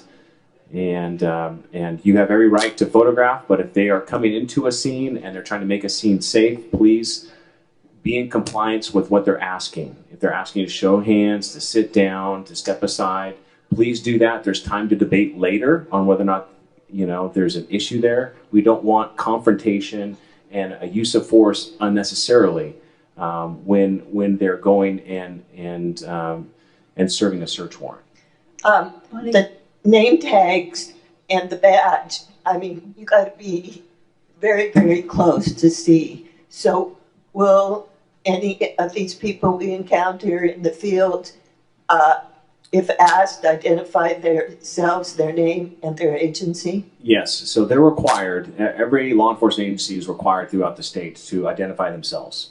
Name, badge number, agency, that's a requirement. It's part of our policy. And this will be a part of our policy. Every time that we have an operation, we have everyone's name down on who's involved in that operation. So it's something that we can follow up on. So if you make a complaint, you've asked for someone's name as our operation, they didn't provide you the name, I have those names. I'll be able to tell who was there, and if it's a certain agency that's not identifying, I don't want them there on future operations. Everyone knows what they're doing when they come in here and what authority they come under. And so if they're not there to be in compliance with the law and common courtesy as well, then I don't want them back. So please let me know. So if you ask somebody and they don't respond, take a picture. If you don't have a camera, write down their description. Okay. Bonnie, I just wanted to reflect a little bit because I know we talked earlier about there being a lot of veterans in here. It's a different kind of veteran. And I know you were a veteran of the Civil Liberties Monitoring Project, formerly known as Citizens Observation Group. And in those days, there were, or maybe not, but it was cameras. And what I wanted to say more, though, is that I don't believe that the Sheriff's Office was as transparent then as it is now. And I think people do need to take advantage of the fact that the Sheriff does have a public information officer who will be able to give out as much information as they can and really use that. And as you said, there's always cell phones nowadays. Every one of those is a camera. So. Okay. I just have a question. I was in a work situation about a month and a half ago in Hayfork, and I was approached by law enforcement officers with weapons, and I was just going to a work situation. It was the National Guard. They did have firearms. They didn't point them at me, but they were definitely carrying them. Yeah. So there's that's Trinity County, obviously. Yeah. And so they have. I grew up in Humboldt County, right. So a helicopter scares the hell out of me. I get it. And twin-engine planes flying over the place I'm working on scares me too. And law enforcement with guns scares me. And we do recognize that when we do search warrants, there oftentimes there's workers working on generators, there's people putting up structures, and oftentimes people that are responsible for those growing operations aren't on scene, and there are a bunch of workers there. We understand that too. Yes, because in the past we have had violent confrontations in marijuana grows, we do have to be armed when we serve a search warrant until we make everything as safe as They possible. did show me search warrants. Yes. And said I could continue working and doing what I was doing. Well, that was good, because sometimes everyone's going to put some handcuffs and then set Aside. aside. I was on a neighboring property, but we were still greeted with guns, search warrants, and we were just going through. Yeah. And it definitely was the National Guard. Right. And Trinity County does utilize a lot of federal resources. They are a small county as far as their sheriff's office goes. And so they rely on the Forest Service a whole lot more. They rely on the National Guard a whole lot more. And so they do have a lot of those resources for sure. Okay. All right, thank you. Thank you. So you're saying the National Guard's not going to be armed? During the flight operations, they're not going to be armed. During the service of a search warrant, they could be armed. They are part of a law enforcement operation, and it's all based upon their protocol of when they do it. I mean, when they go into the National Forest and serve search warrants, they are armed during that course. The National Guard, when they come and help us during the search warrants, they're not going to be there actually cutting plants. They're going to be there to assist us with other things that are there, but they're not going to be actually cutting plants when we are serving search warrants here in the county. So one big thing is when there was all this talk about the National Guard, it was going to be on public lands. So everybody here is talking about private lands and what's going on. How many National Guard troops are going to be here and on the ground? So, thinking about the last couple of years, we've had anywhere from 3 to 5 assist us with our operations, and that's pretty much, I think, what we're going to expect this year. 3 to 5 National Guardsmen helping us with search warrants. So it's not a huge number, but it's something that we can use, and it can be, it helps us with labor, it helps us with a lot of things, with processing the scenes, and it assists us a lot. So they're not going to be cutting down plants, but what are they going to be doing? They can help us haul plants, they can help us destroy the plants, they can assist with documentation. So those are, but their mandate is when it's on private land, they're not going to be cutting any plants. Do they have special training? They all have special training on this? Yes, they do. Okay. In the past, when camp was all over the place, they were cutting water lines and destroying water tanks and stuff. I haven't heard any of that, and I hope that we don't, because we have extreme fire danger. Absolutely. That if anyone sees that kind of activity out there, I need to hear about it. That is not tolerated. That may have happened in the past. We will not tolerate that in the future. Destroying infrastructure is not what we do. That's not our job. We may take a generator, we may take lights, we may take those things that people are using to grow illegally, and we may take that kind of stuff. But we're not there to destroy water lines. The reason why we cut greenhouses at times are because, one, is security measures. 2 is the environmental factor. A lot of times we know that people have unpermitted grows, they're using pesticides and chemicals on their grows that, are illegal. And so for ventilating the greenhouses and utilizing the fresh air, and also to look around, have a 360 view of what's going on around you. Because it is still dangerous. When we oftentimes go to a search warrant, people run when they're there doing illegal operations. And then we don't know where they go. And so the fear is that they're going, getting a weapon, they're coming back. We have seen security there, but also the people that are cutting down marijuana, they're taking off all of their protective gear because it is labor intensive, as we know. and they're taking off their gear and they are cutting the plants. It's oftentimes their backs are to different places. So we have to ventilate these greenhouses. We're not destroying the greenhouses and you know, taking down the structures, but we do that for our safety. Hi, thank you for doing this. Thank you everyone for doing this. I've been a part of this conversation my whole life. I just happen to come from the northern part of this conversation. And these helicopters have definitely unsettled me.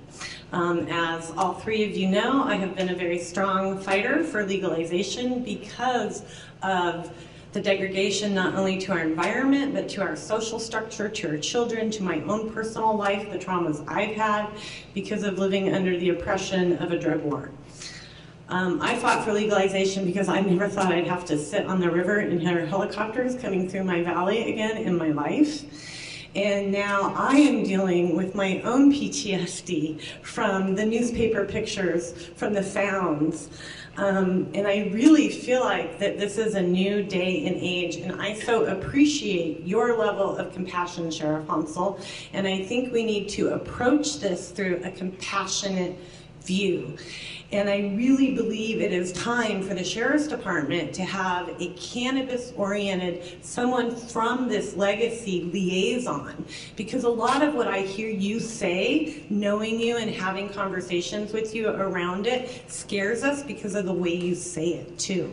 This happens in this industry constantly. It's also because you don't fully understand what that impact. And then I think about your officers. You know, we are in a whole new, you said you were 10. Now we have officers that were 10 or weren't even here. And they're going into a high energy situation that they've never experienced before either, and they're scared. So now we have 30-year-olds that have never experienced this that are growing. We have officers that have never experienced that are coming in and doing raids. And I want to ask you, and I want to ask Estelle, if we could create, I know we have liaisons in many other ways. As a human rights commissioner, we get to come to LICA meetings and listen and participate and have a voice. I think it's really time to have this cannabis legacy, not just through the Trellis program, but to have a voice so you can also hear and through these decisions have better information on how your actions impact us as a community. Thank you. Thanks, Lanya.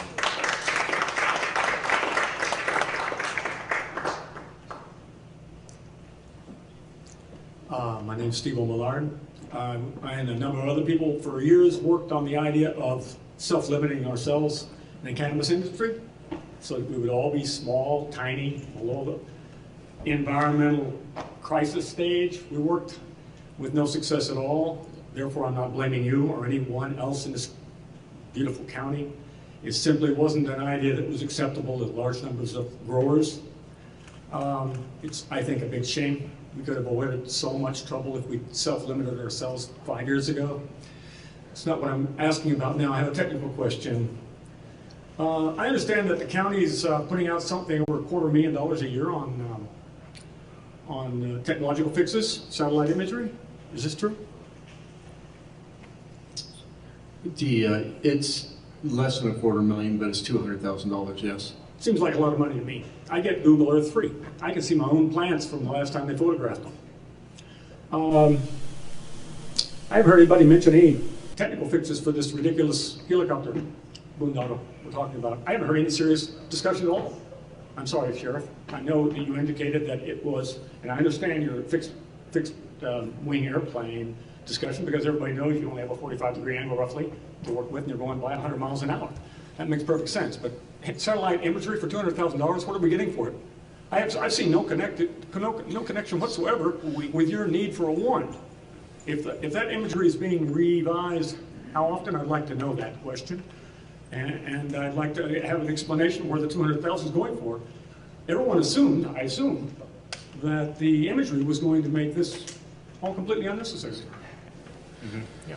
So the code enforcement unit is and the planning department is the recipient of the images. They are taken 5 times a year.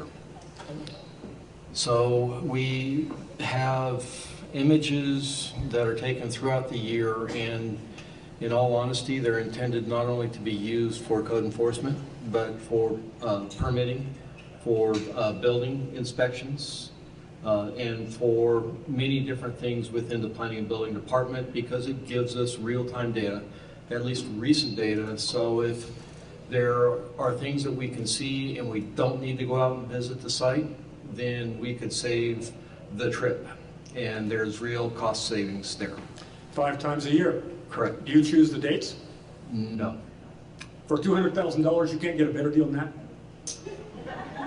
So if you have done any research, I have not. You would understand that this is a really, really good deal, that they are actually working with the county to provide this at a highly discounted rate, with the hope that this can be something that then they could market to other jurisdictions. So we don't expect this rate to continue in perpetuity. We do expect this rate to go up, and we may be in a position where we decide not to do that. I don't see where it's very useful for the problems the sheriff is up against on a daily basis. Yeah, I wish that we could use satellite imagery, and I could use asset forfeiture money to buy my own satellite. Sure, that would be great. But in reality, just like we said before, we can't do that. We have to have eyes on, and helicopters are part of that reality. If we can use something different, if we can use drones, you know. No. Okay, Bonnie says no. But again, being in a rural area, I know that people live in the country because they love the peace and quiet. But the alternative to living in a rural area for search and rescue, for, let's say, fire operations, for medevac helicopters. Helicopters are a reality when living in a rural area. And so when it's an emergency situation, we're going to have helicopters. We're going to have helicopters fly over. We're going to have that. And it's going to be probably PTSD. To make it even worse is, you know, CAL FIRE's getting rid of their Hueys. They're going to have Black Hawk helicopters. Okay? And they're going to fly day and night.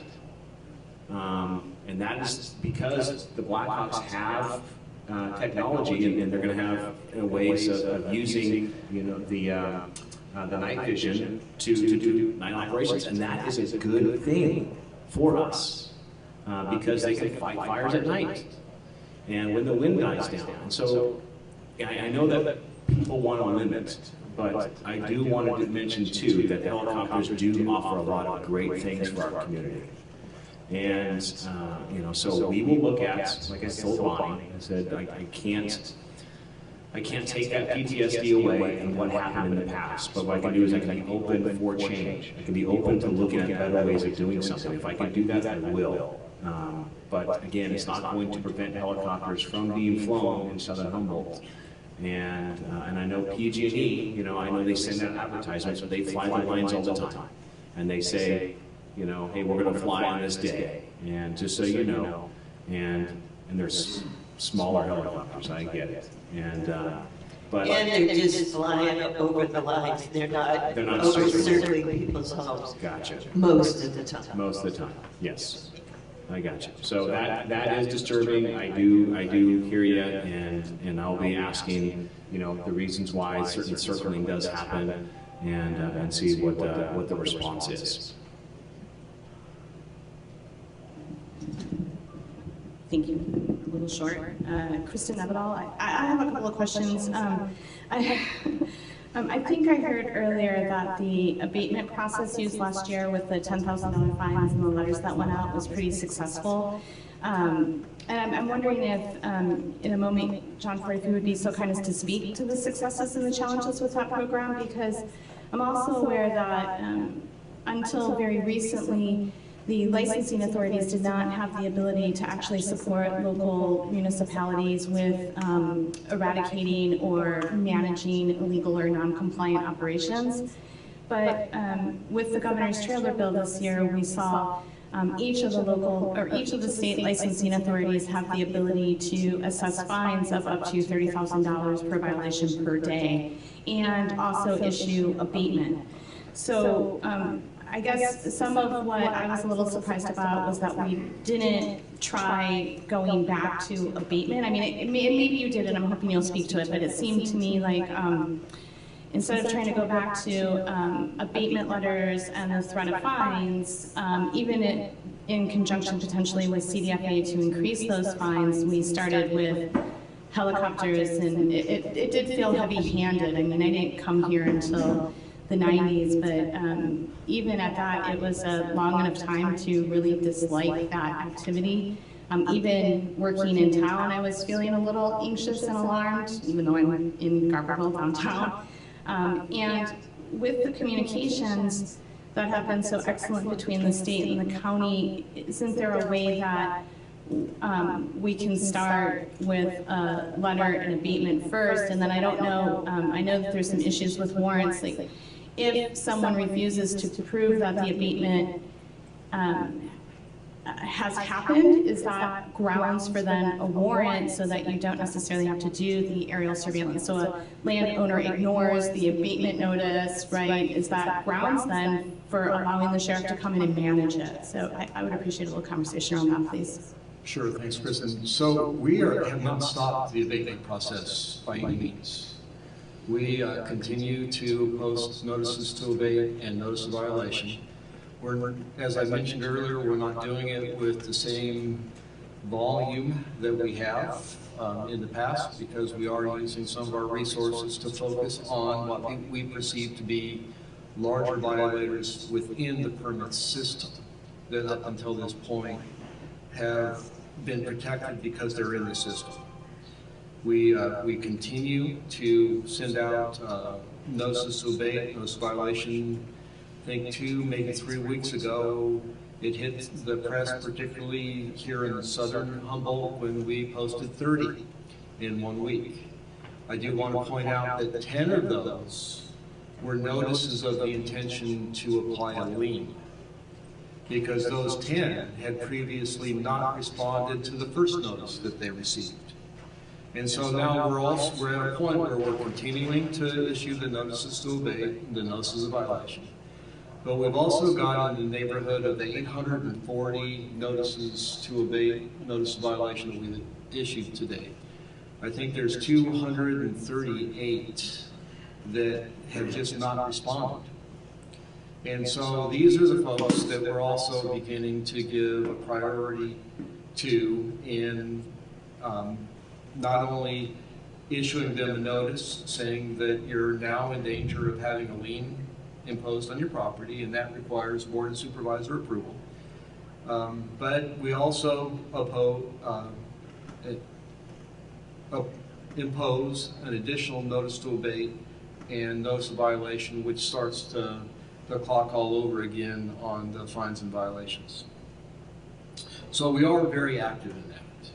There are times when we coordinate with the sheriff about circumstances that we think may be of interest to the sheriff, and the sheriff's office evaluates those to determine whether or not those are things that they're going to address or not.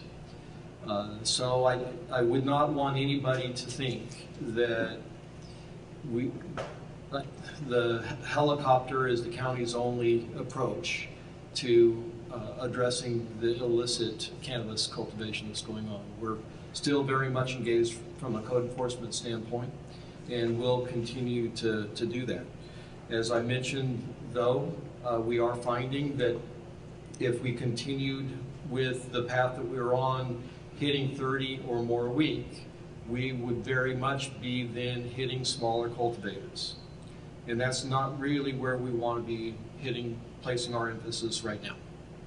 And so we are reapplying those resources to look at the larger, more egregious violators that are really in the permit process right now, and that need to, they need some additional attention.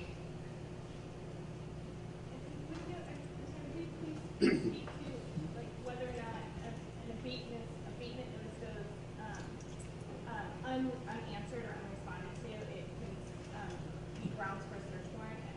I would love to hear. Just the abatement notice will not be grounds for a search warrant. We have to, again, generate our own criminal complaint and our own probable cause to justify to a Superior Court judge that a search warrant is warranted.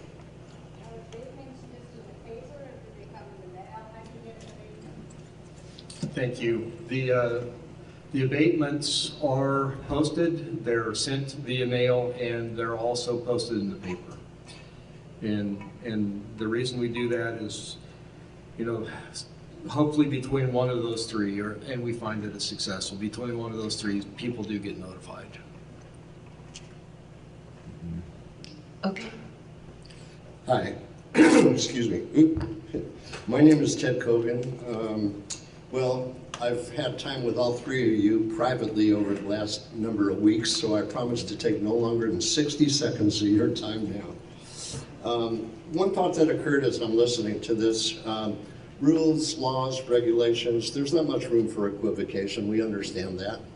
But the black and white nature, which I'm hearing, you're either in the process or you're not. I would just offer that there is a gray area here. Prior to 2016, I think it was quite clear that it was black and white. If you grow pot, you're illegal. If you don't, no worries.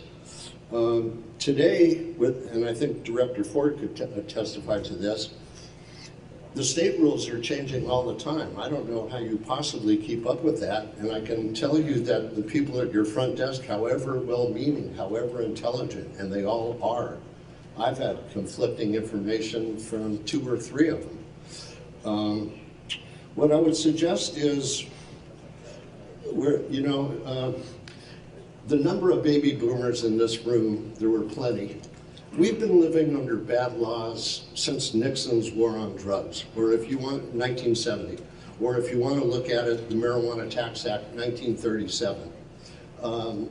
There doesn't feel like there's that much relief here, They're still feeling like there's criminality as the cloud over everybody's head, even if you're trying to be compliant. I've tried to be compliant. In 2016, I leased my property to a young veteran with PTSD, not violent kind, he got his in peacetime, but he became an expert on CBD, and his medicine has been working wonders for people. He said if I allow him to use this lease, I didn't want any part of this. I foresaw what I thought was coming, a morass of rules, regulations, and contradictory information. But he went through it, and he said friends of his in San Diego, a licensed company, would then buy my property if there's a permit in place. That is what happened. I sold my property, the final escrow closed in October of 2018. The people who bought it were actually acting in bad faith, and I wanted to talk to Director Ford. I found out some more information about this. But they let the permit expire. They didn't come through with my balloon payment at the end of January, and now I'm getting suspicious. So come February, I got an excise tax bill in my name, even though I'm 4 months removed, 5 months removed from being the owner, 4 months. Then I get contacted by the water board, and I'm not the owner either, but I'm still trying to show good faith and keep the permit process going. So I invite them out. But I tell them, I'm not the legal owner, and here who is. So they contacted that person. We had the Fish and Game, both local and state, water board come out, and we took them throughout the whole property, and they thanked us for the nice tour, and they were very happy that my friend's cultivation was done with rain catchment water. But anyways, I foolishly went and paid that $10,000 bill because I was trying to keep the process alive, and I was suspicious of the buyer. Then I went to the tax collector in March and found out he hadn't paid the tax bill either. So I paid that also, trying to keep this thing all going. We've figured out why we're having the problem that we're having. But I will say this, and this speaks again to the gray area of everything.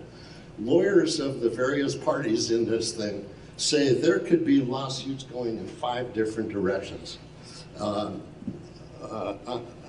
None coming at me happily, because I did the right thing. I mean, but now I'm in the process of foreclosing, and foreclosure, if one doesn't know, takes 3 months and 22 days. I'm now in the 22 days.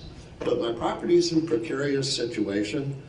The young man who has been doing the CBD grow, he was burned by his alleged friends. And so I'm just saying it's complicated. I would hope that you enforce with diligence and a little bit of selection. I'm not saying who should get free and who shouldn't, but I think there's nobody in this room that agrees with egregious grows that we know about. Garbage, pesticides, pirated water. I know my young friend's situation isn't that at all. Thank you. Thank you.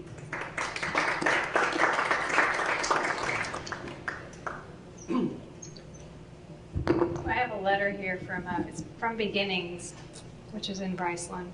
It says, "To whom it may concern, my name is Julia Anderson. I'm the Executive Director of Beginnings in Southern Humboldt. We house a child care center, an elementary charter school, and a community center on our campus in Bryceland. I'm writing in regard to the very low-flying helicopter in the Bryceland area recently. Our community is hyper alert to helicopters in the event of emergency and fire, etc.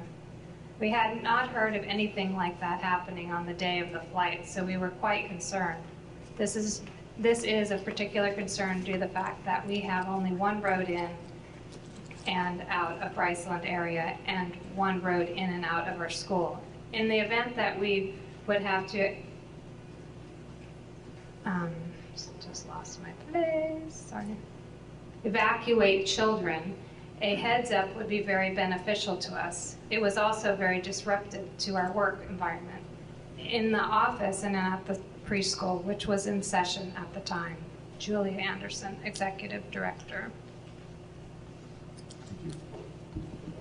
And that's been a problem in the past. I mean, if it's a fire, the helicopter brings up all this adrenaline.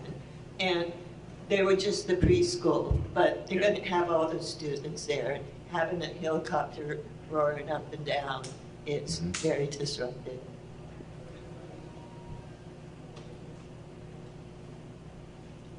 I'm Gerald Cherney, as you probably know. There's a concept that's just been rattling through my head on so many levels, on so many different issues about our lives here in Humboldt County. And that concept is that we are no longer free. We have lost our freedom. We are not free to walk down the streets of Garberville without the fear of being robbed. We're not free to live in our homes without the fear of being invaded. We are not free to send our children to South Fork High School without the fear of them receiving a massively inferior education. We are not free to drive down our roads without having to pay $125 for the flat tire that we get as we travel down the myriad of places or pulling over to the shoulder to let people pass. We're not free to do that either. There is a loss of freedom here. A friend of mine said, and I agree, that this government here is turning all the hippies into libertarians. But I see this, and another friend of mine, a big libertarian, said, you know, all these regulations, they've been imposed on us by the Democrats. I am a Green Party member, by the way, so I don't take responsibility for either party. But what I'm saying is I believe that both parties are definitely hell-bent on taking away our freedom. And what I see here is the proof is in the pudding. We're not free to build up a little shack. We're not free to poop in a hole. We're not free to drink our own water out of our own creek. We are not free. Maybe we never have been, but it's become clearer than ever. Shelter Cove, where I am a registered voter, there is no law enforcement there at all. I'm not sure that's a good thing or a bad thing, but I'll tell you this, when the problems out there occur, we locals have to take care of it ourselves because there is no law enforcement at all. Zero, zippo, nada. So, what I'm seeing is, especially from the Supreme Court, is massive violations of the 8th Amendment. and the recent Supreme Court ruling started to talk very seriously about local, state, and local level government for profit.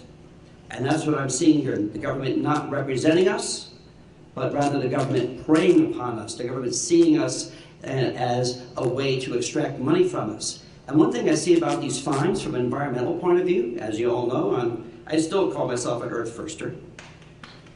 And I see as a no compromise. I see from an environmental point of view, these fines are not encouraging people to clean up their messes.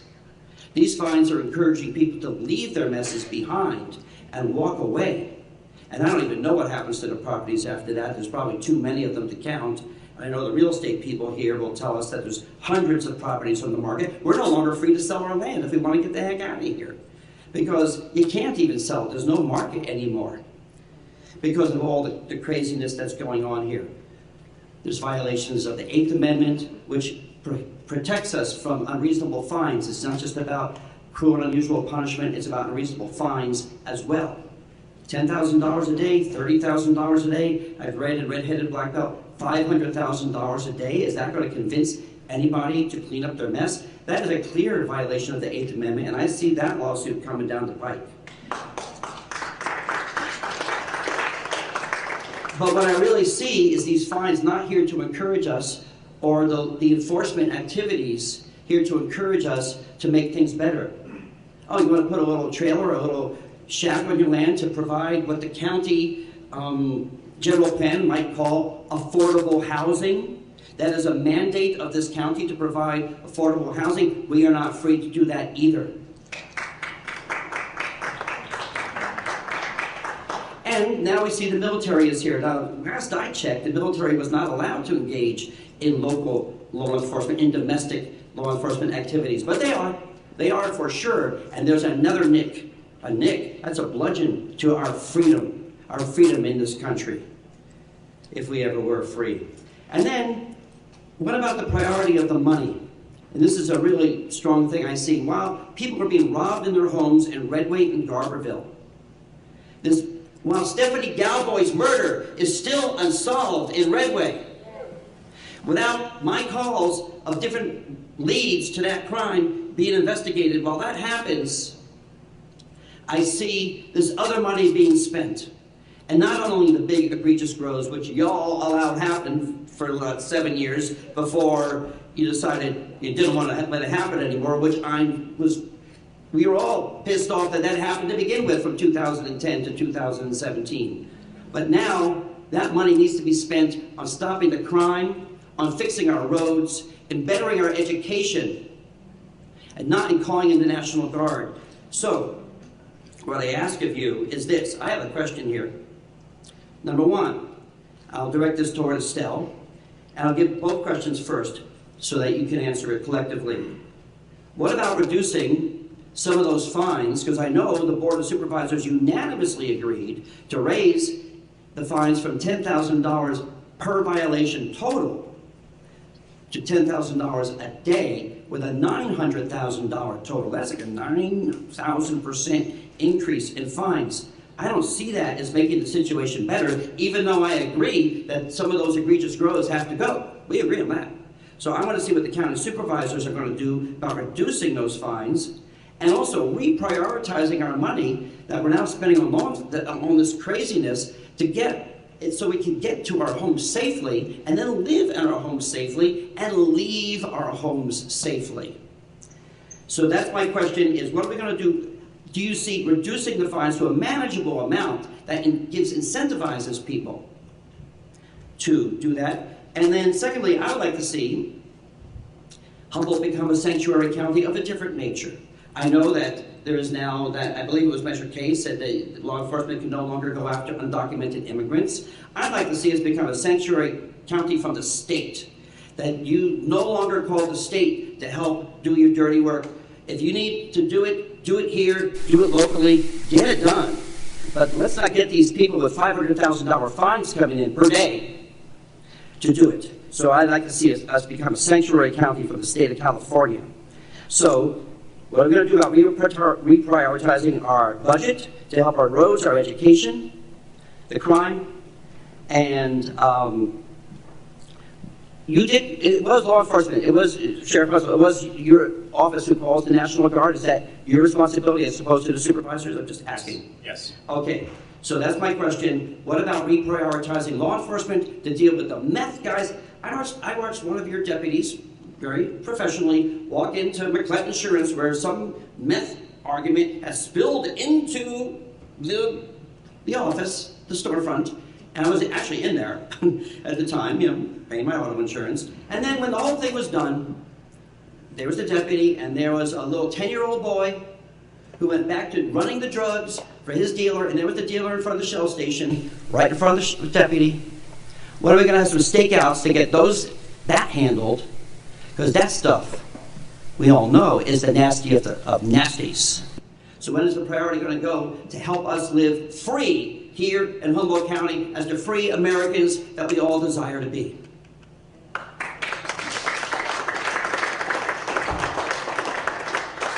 Thanks, Daryl. Very passionate. I appreciate the comments there. It is something I think we're all dealing with in Humboldt County.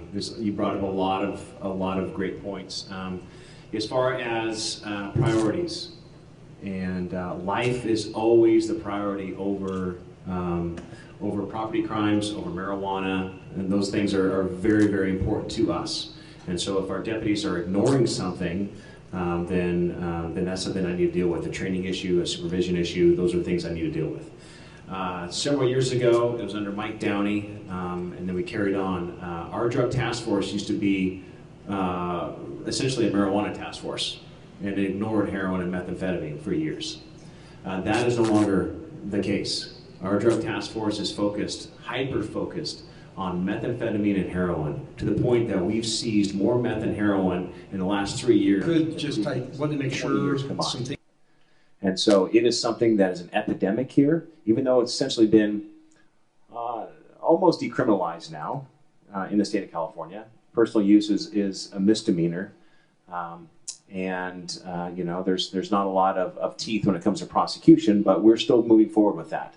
We see the big dealers and the transporters as people that are pushing poison on our society. And so we are focused on that. So that is something, Daryl, that I want this community to know, that we are looking and that we are acting on that.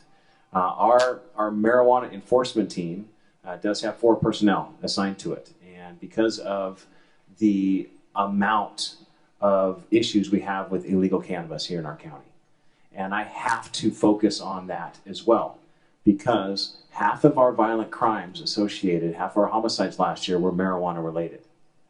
And because of what you're talking about, robberies, because of drug deals gone bad, because of debts not paid, you know, people get killed over this.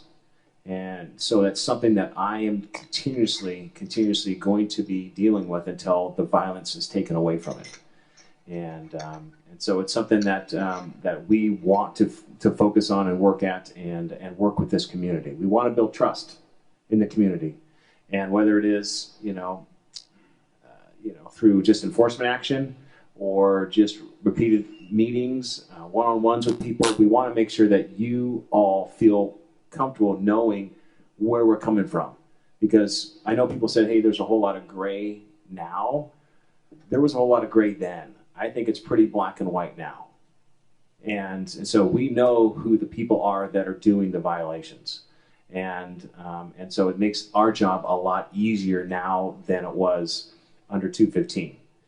And so that's what makes it a little easier to move forward and to go and make sure that that people do have a clear avenue for compliance, a clear avenue to get to compliance with state law, and then there's people that want to choose the illicit market, and then they are in my sight and code enforcement.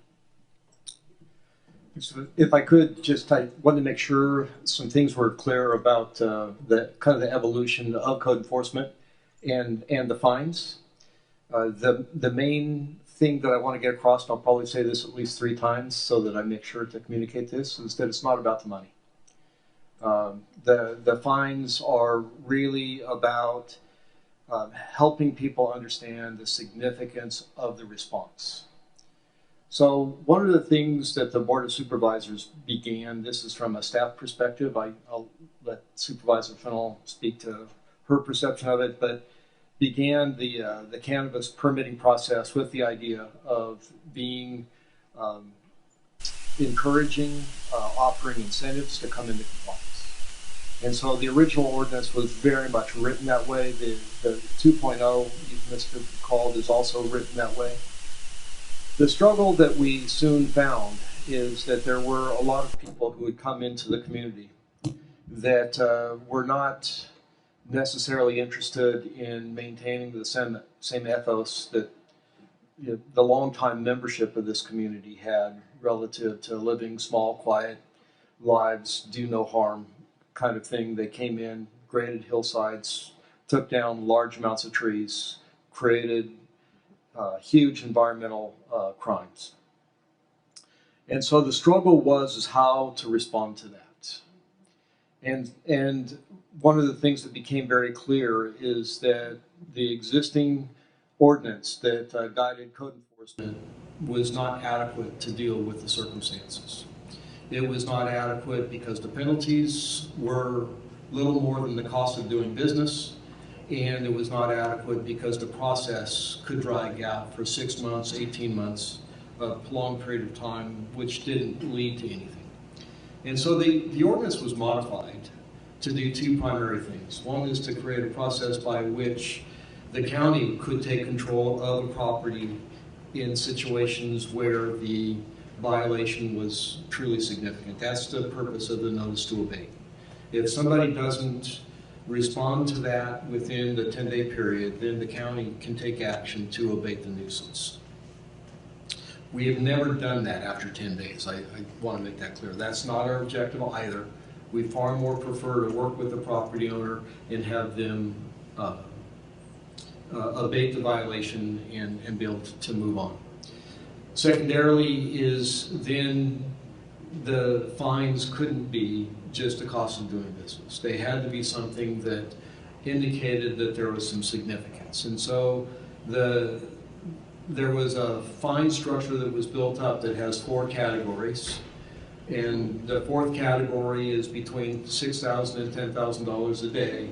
And the ordinance does identify that a cannabis violation is a mandatory category 4. And so then the discretion of whether or not it should be $6,000 or $10,000 is based on the circumstances associated with it. And that is something we've changed this year in terms of sending out the notices to abate, as we do more specifically identify what the violations are and what the intended or the needed action is to respond to it.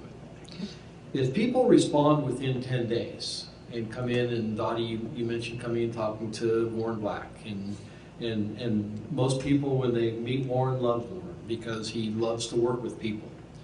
And our objective is not to see how long we can drag it out, but see if we can get it resolved and see if we can get a path to resolution. Nearly 50% of the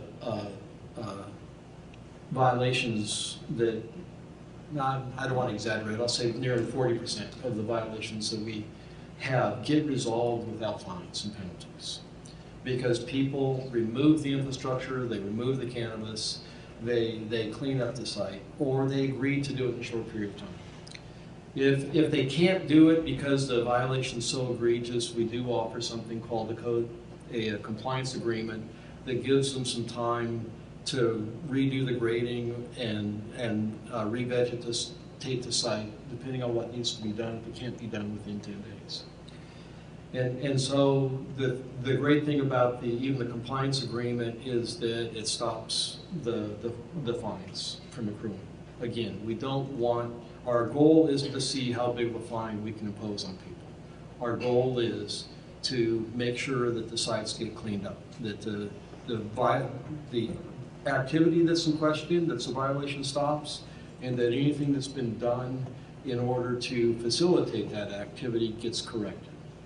So I just want to be clear that the fines and penalties, while people talk about $10,000 a day per violation, they talk about $900,000, all of that is an unfortunate reality.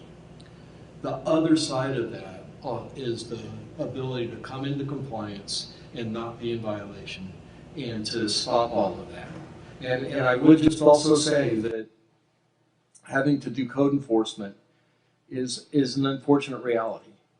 Because frankly, if people weren't doing things that were against the law, we wouldn't have to do this.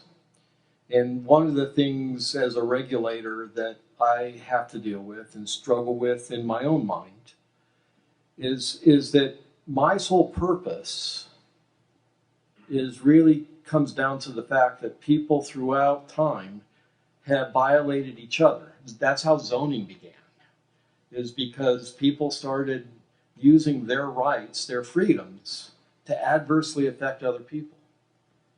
And so all of the laws that we deal with on the local level really come down to trying to protect our neighbors from ourselves. If we would all not do the things that harm our neighbors, we wouldn't have to do that, right? And so I agree with your idea of freedom, but part of the struggle is that sometimes it is, unfortunately, the role of the government to help us live in such a way that we can be a strong and stable community, and to draw boundaries in terms of what's appropriate. And so that's really our goal. Our goal is not about the fines and penalties.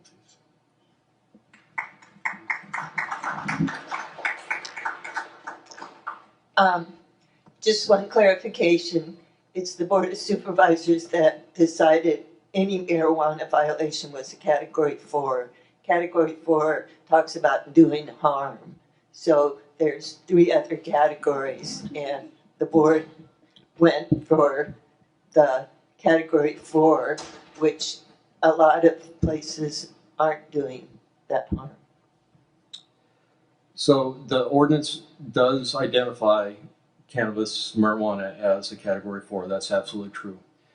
And just in context, recall that when that was written, the thing that the county was deeply struggling with were all the large egregious grows that had come in, and we were getting lots of complaints daily, and it was almost like the county was unable to deal with it. And so that really is in context, was the target, to be able to deal with those. Yes, and so for those, the Category 4 would be appropriate.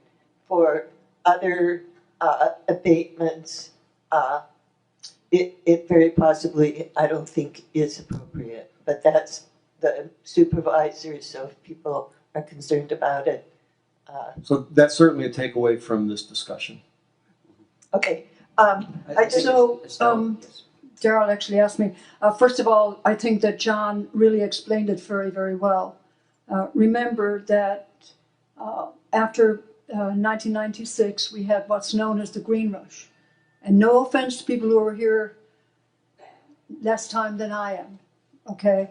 But there were people who came in here who I believe destroyed our beautiful environment for greed. And those are the kind of people who would factor in a small fine as the cost of doing business. You see that across the world in every business, whether it's putting up a high-rise building in San Francisco or whatever, it's the cost of doing business. It's a very common practice. And those are the kind of people we were dealing with. Now, I personally have helped, as John will know, quite a number of small people who got abatement notices, and I have witnessed the planning department being very understanding. If somebody had to do something that took longer than 10 days, the reasons for that were taken into consideration. But the bottom line was you got 10 days to respond and 10 days to start working with the planning department. Making the fine less is not going to make that more probable. And so the bottom line was just engage with the planning department. I think if John is right, and more and more of the egregious situations are taken care of, I think you're going to see a different look. But I will say that, and John can correct me on this, but these fines of $10,000 a day are almost always for those large people. That's just, I haven't seen a small one, maybe there is, and correct me if I'm wrong. I do think that you have to remember also that the Board of Supervisors is 5 for a reason. I'm just one. Yes. I hear you loud and clear. I also want to be aware that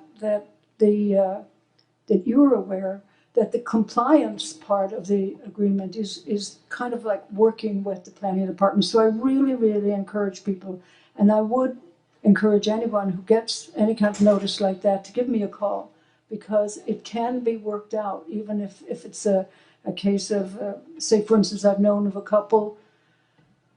Well, I'll just tell you, the very first day I heard of abatements going out, somebody called me up and said, we knew, and most people did know, that come January 1st of this year, unless you were in the process, you were not supposed to be growing. So we didn't grow. So what I did when I saw this notice is I went out and I took a picture of myself with today's paper and a notice, and that was enough. But it was obviously disturbing. It was like, hey, we know. So, yeah, there can be some issues with that, but I think that the planning department has worked it out a little bit more. Again, we really strongly want to send a strong message to the people who have been destroying our environment, who have been mowing down hillsides, sucking the water out of the creeks, etc., etc. So I just want to say that that is very important, and hopefully it is more and more successful, and maybe we can look at things a different way. But I do remember when it first started, it was actually out in the Shelter Cove area, and there had been a Q zone put in place, and there were a number of people who were from Florida, Texas, who came out there, and they got the old fine, and they just waited it out till harvest time. And so that was part of the reason why the board went a lot more strict. And when I say a little bit, I'm just thinking about some of the cases that I've seen come out where Fish and Wildlife, water quality are going to give you $80,000 a day fines. So it's all relative, but again, it is definitely aimed at those large growers and most egregious. And I understand. And as far as you're resonating about being free, I'll echo also what Director Ford said. There's nothing any of us would like more than to be completely free. But we all know that I remember people complaining about the logging community and wanting to have restrictions on them because of their practices. I'm sure they would have loved to be free of all those regulations, but those regulations have actually improved the environment in this community and in this county. So this is part of being in the regulated process. And I also want to talk about the fact that it's illegal still. It is still a Schedule I drug, and on the federal level. And your only protection is to be under the protection of the state. And the state of California now says it's legal to grow marijuana. And I'm telling you, if you go through the county process in Humboldt County, you're much more likely to get a state license than practically any of the other ones around. I will give you a little bit of news. You may be aware, but Kamala Harris, who's running for president, has actually put forward a bill that would reschedule cannabis. I don't know how far it will go, but that will tell you the trajectory of cannabis in our world. From way back 40, 50 years ago when people moved here and just wanted to grow a few plants and then discovered that they could actually make money doing it, to now, where we're talking about the federal government. So you know, changing times for sure. Yes. There is a chasm between $10,000 total and $900,000 total. There's a pretty big chasm. So I feel like the increase in fine could have been substantial, but not to that exponential degree that makes it almost seem ludicrous. But that said, I appreciate your answers. I really want to see law enforcement on the local crime here. I want to see the county money on our education and our roads and the things that really help us on a day-to-day level. And that is my request of all of you. Okay, one other thing. I'm sorry to butt in here, Gerald, but I just want to remind you that 67 cents out of every tax dollar goes to the schools. It does not come to the county. So we send it out to Sacramento, and 67% goes to the schools. So if you do the math, we get much less of that actually for all other county services. Thank you. Was there anybody else? Hi, I want to thank you all for being here as well. I just wanted to tag on to what Daryl was saying. Actually, I'm unfortunately one of the people that got an abatement order that had no cannabis on their property. And I know a handful of people that have had the same. I went in, talked to Warren Black the moment we got it on our gate, and blah, blah, blah. It was for illegal grading, threat of $10,000 a day. I'm a professional, I work at schools. It was an absolute nightmare. I go in, talk to Warren Black. I said, what if I can't hire an engineer or a forester within 10 days? He's like, fines begin. Absolutely no caring whatsoever. I'm $51,000 into this nightmare. We went out with the newspaper, like you said, Estelle, and showed we have no cannabis, we have no cannabis. It didn't matter. The grading fund, it was horrible. They say you need a grading permit. I go in to get a grading permit. It doesn't exist. What do you mean it doesn't exist? How much is a grading permit? $1,500. Where's the application? Okay. Because my husband did grade the road. He did grade the road, maintained our road. Okay? I thought you were allowed to maintain your own road, but I guess you're not allowed to maintain your own road. Come to find out, I have to hire an engineer. $11,000 in to create a proposal for the grading permit. None of that has been communicated. Honestly, and then I get a letter in the mail from Texas for somebody wanting to buy my property for $51,000, the exact amount of the abatement. Seems kind of suspicious to me, and I'm not a conspiracy theorist, but I'm kind of wondering, is this a land grab? How many people that have gotten abatement orders are getting offers on their property to basically walk away from what they put their entire life into, and for pennies on the dollar, just to get out of the abatement? So True could I story. just, How many people in here know people that have gotten abatement orders that had no cannabis on their property? I asked Warren Black, because I should back up. We applied for the amnesty program because we did build a cabin without getting permits. In good faith, because we kept hearing it on KMED. We just want to work with you. We just want to bring you into compliance. You know, you can, and my husband built it to code because it's not his first house. We knew what we were doing. We had the plans and everything. Thought, okay, instead of getting an inspector on our property, we get an abatement notice before we ever get a call back for somebody to come and do a site visit. I will tell you, those are completely unrelated. That's what Warren Black said. But it sure feels related to me because I got an abatement notice before I got a call from an inspector. I can appreciate that. And let me say that I hear Am I what going you're to get my saying. money back? Hello? I mean, I had no cannabis on my property. No, I understand that.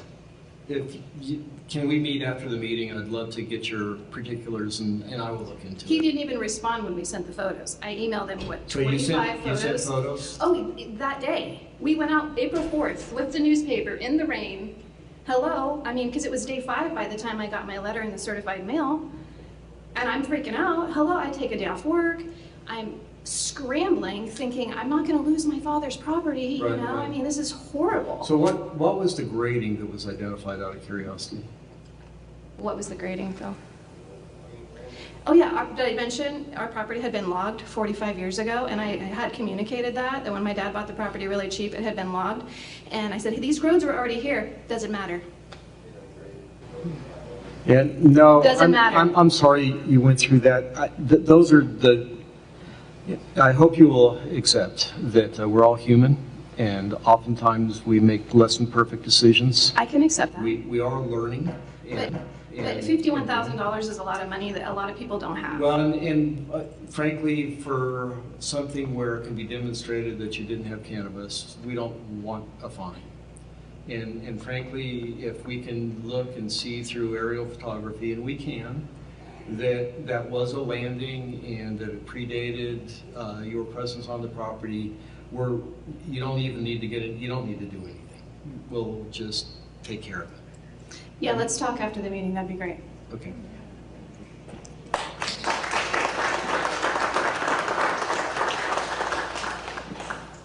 I have one more quick clarifying thing. I don't know if it was on the radio or a blog or something, but I think Billy said something about that the majority of the complaints were coming from legal growers, and that didn't go over too well with the legal growers. I'm wondering what percent of the complaints come from the licensed growers, how much from anonymous growers, how much from code enforcement or state, I guess the state regional water boards and Fish and Wildlife do their own thing. Yeah, each of our regulatory agencies have our own tip lines, but we do have tip lines that people can leave an anonymous tip. Others do tell us that they're a licensed grower and that the person across the valley is growing without a permit, and they're tripled their greenhouses and lighting up the night sky. What the percentages of those are, I don't know. We can find that out, but I don't think I said the majority of the tips. We are receiving tips, absolutely. And I think the people that are licensed are getting frustrated, and I've heard that. Yeah, and I'm sure that they're not going to the coffee shop and they're saying, "Hey, listen, I'm the guy that tipped you off." You know, I'm sure everyone's saying, "I'm not that guy. Don't worry, I'm not that guy in the valley." But rest assured that people are tipping us off because they are frustrated, because they're going through everything we're talking about here today, all the regulation and all the steps to get compliant with the law, and spending lots of money and lots of time, and yet the person across the way, and we've heard them too, celebrating, I've seen them, and saying, "Hey, I'm never gonna be compliant. You guys are suckers. I'm gonna stay on the black market till I die," and you know, and people are saying that to the licensed growers' faces, and so people are getting frustrated. So we are getting those tips, and but they're not the majority, but we are getting those tips. Okay. I need to include this in my presentation, and no one put me up to this, but what you're seeing here is CLMP. CLMP is here, been here from the beginning of this process in 1983. It's here now. I was in the office the other day and I overheard that CLMP has maybe 2 months worth of rent to keep its office open. And I wish there were more people here, but CLMP deserves our support, and there's a jar here. They're selling products, t-shirts, etc. And whatever you can do. This is our community at its best. This is one of the best manifestations of our community at its best. Support it. Thank you. We're time to wrap up, so you can each say whatever you like. Yeah, I just wanted to say, first of all, we didn't really touch a whole lot on the state agencies, but there are some issues that we are concerned about with the state agencies, and we are actually in communication with them, also with Senator McGuire's office, to see if we can iron out some of the situations we see in terms of local jurisdiction, who's the lead. After all, we were one of a member of 6 counties who talked about local control, so we're following up on that. I also just want to say, you know, the incident that kind of started off this whole meeting was the use of National Guard helicopters, and as I think several people here said, I was under the impression that the National Guard was just going to be used on federal and state lands and on trespass grows, and now we're looking at a different situation. So I really do thank Doug for mentioning the role that CLMP is playing and keeping everything transparent, keeping the conversation going, and I hope we all learned a lot out of this today. I want to also talk a little bit about the small farmers, because Humboldt County really is trying to, in this new world, support the cannabis industry, both in marketing and etc., and with creating other categories such as cottage industry. And please avail yourselves of the local office now. You can just go in and talk and find out what are the rules, what are the potentials for somebody who wants to be involved. I think Humboldt County, we've heard for so long that Humboldt County ignored Southern Humboldt. Now I'm hearing some of my colleagues from up north saying, why are we giving Southern Humboldt so much? But anyway, I think that's a good turnaround. The other thing I want to say very briefly is we have Project Trellis. People have probably heard about that. There are issues with roads. There are issues with people for whom it's very expensive to come into compliance. And so there is going to be a grant and microloan program as part of Trellis that is funded by the excise tax. And my appointment to that advisory committee is Tom Mulder. He has been coming to the Board of Supervisors a lot. He really empathizes and supports the small growers, and that is a main reason why I picked Tom, and I hope you'll work with him. And then the other person from down here that I think is going to be a wonderful addition to the advisory committee is Brian Sinclair, who's a little bit later arrival, but he really gets it in terms of the kind of grants and loans that they can give out. He said he's not for giving grants and loans to people who just want it. He wants to give it to people who need it. And that really resonated with me. So we'll have those two guys and a lot of other good people actually on that Cannabis Advisory Committee as part of Project Trellis. So I really invite people to become aware of that. Now they're just setting up, so we'll be hearing a lot more. And finally, I just really want to thank everybody for being here today, and I want to thank the Sheriff and Director Ford. We all have a hard time of this. The pain is distributed very widely. This is a sunny Sunday in summer, and here we are, and I am very glad to be here, and I appreciate everybody else who's here, and let's work together on this.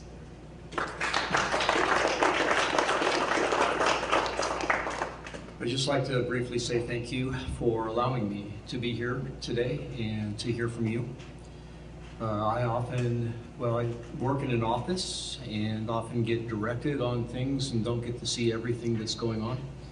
And so it's beneficial for me to hear from you and to know what your experience is and what you're experiencing. So I thank you for that. Thank you for hearing from me when I've tried to answer questions. Hopefully I've been able to give information that clarifies and helps you make good decisions. I think in the end, I would like to leave you just with one thought. The Planning and Building Department does want to see the community succeed, because there is no success without all of us succeeding together. And so we may not always get it right, but we will continue to work at it to improve what we're doing and to get better. And that's the commitment I'll make to you. Is I want to be here for you, and I want to see us all succeed together. Thank you. Just want to thank Bonnie, K-Mud, and CLMP for having this. This is very, very important that we get together, we talk about issues like this. And I'll leave my business cards up here if anyone wants to follow up with an email or phone conversation after this meeting. I'd be more than happy to talk with you regarding your concerns. I will be looking into those things that I talked about as far as the helicopter is concerned, and looking at alternatives if necessary. But I appreciate everyone's input, openness, and again, I have an open door policy, and Dottie has called me several times. Bonnie has too, and so it's if you have concerns, please call. And I have a big organization just like John. And oftentimes some things don't get covered that they should be covered. And so we want to make sure the right message goes out from the very, very basic source. And if that's not happening, then we need to hear about it and we'll fix it. So I appreciate everyone, and we can invest in some air conditioning next time. It is hot up here. Yes, thank you. And I want to thank you all for coming here and for all the people that participated. Thanks.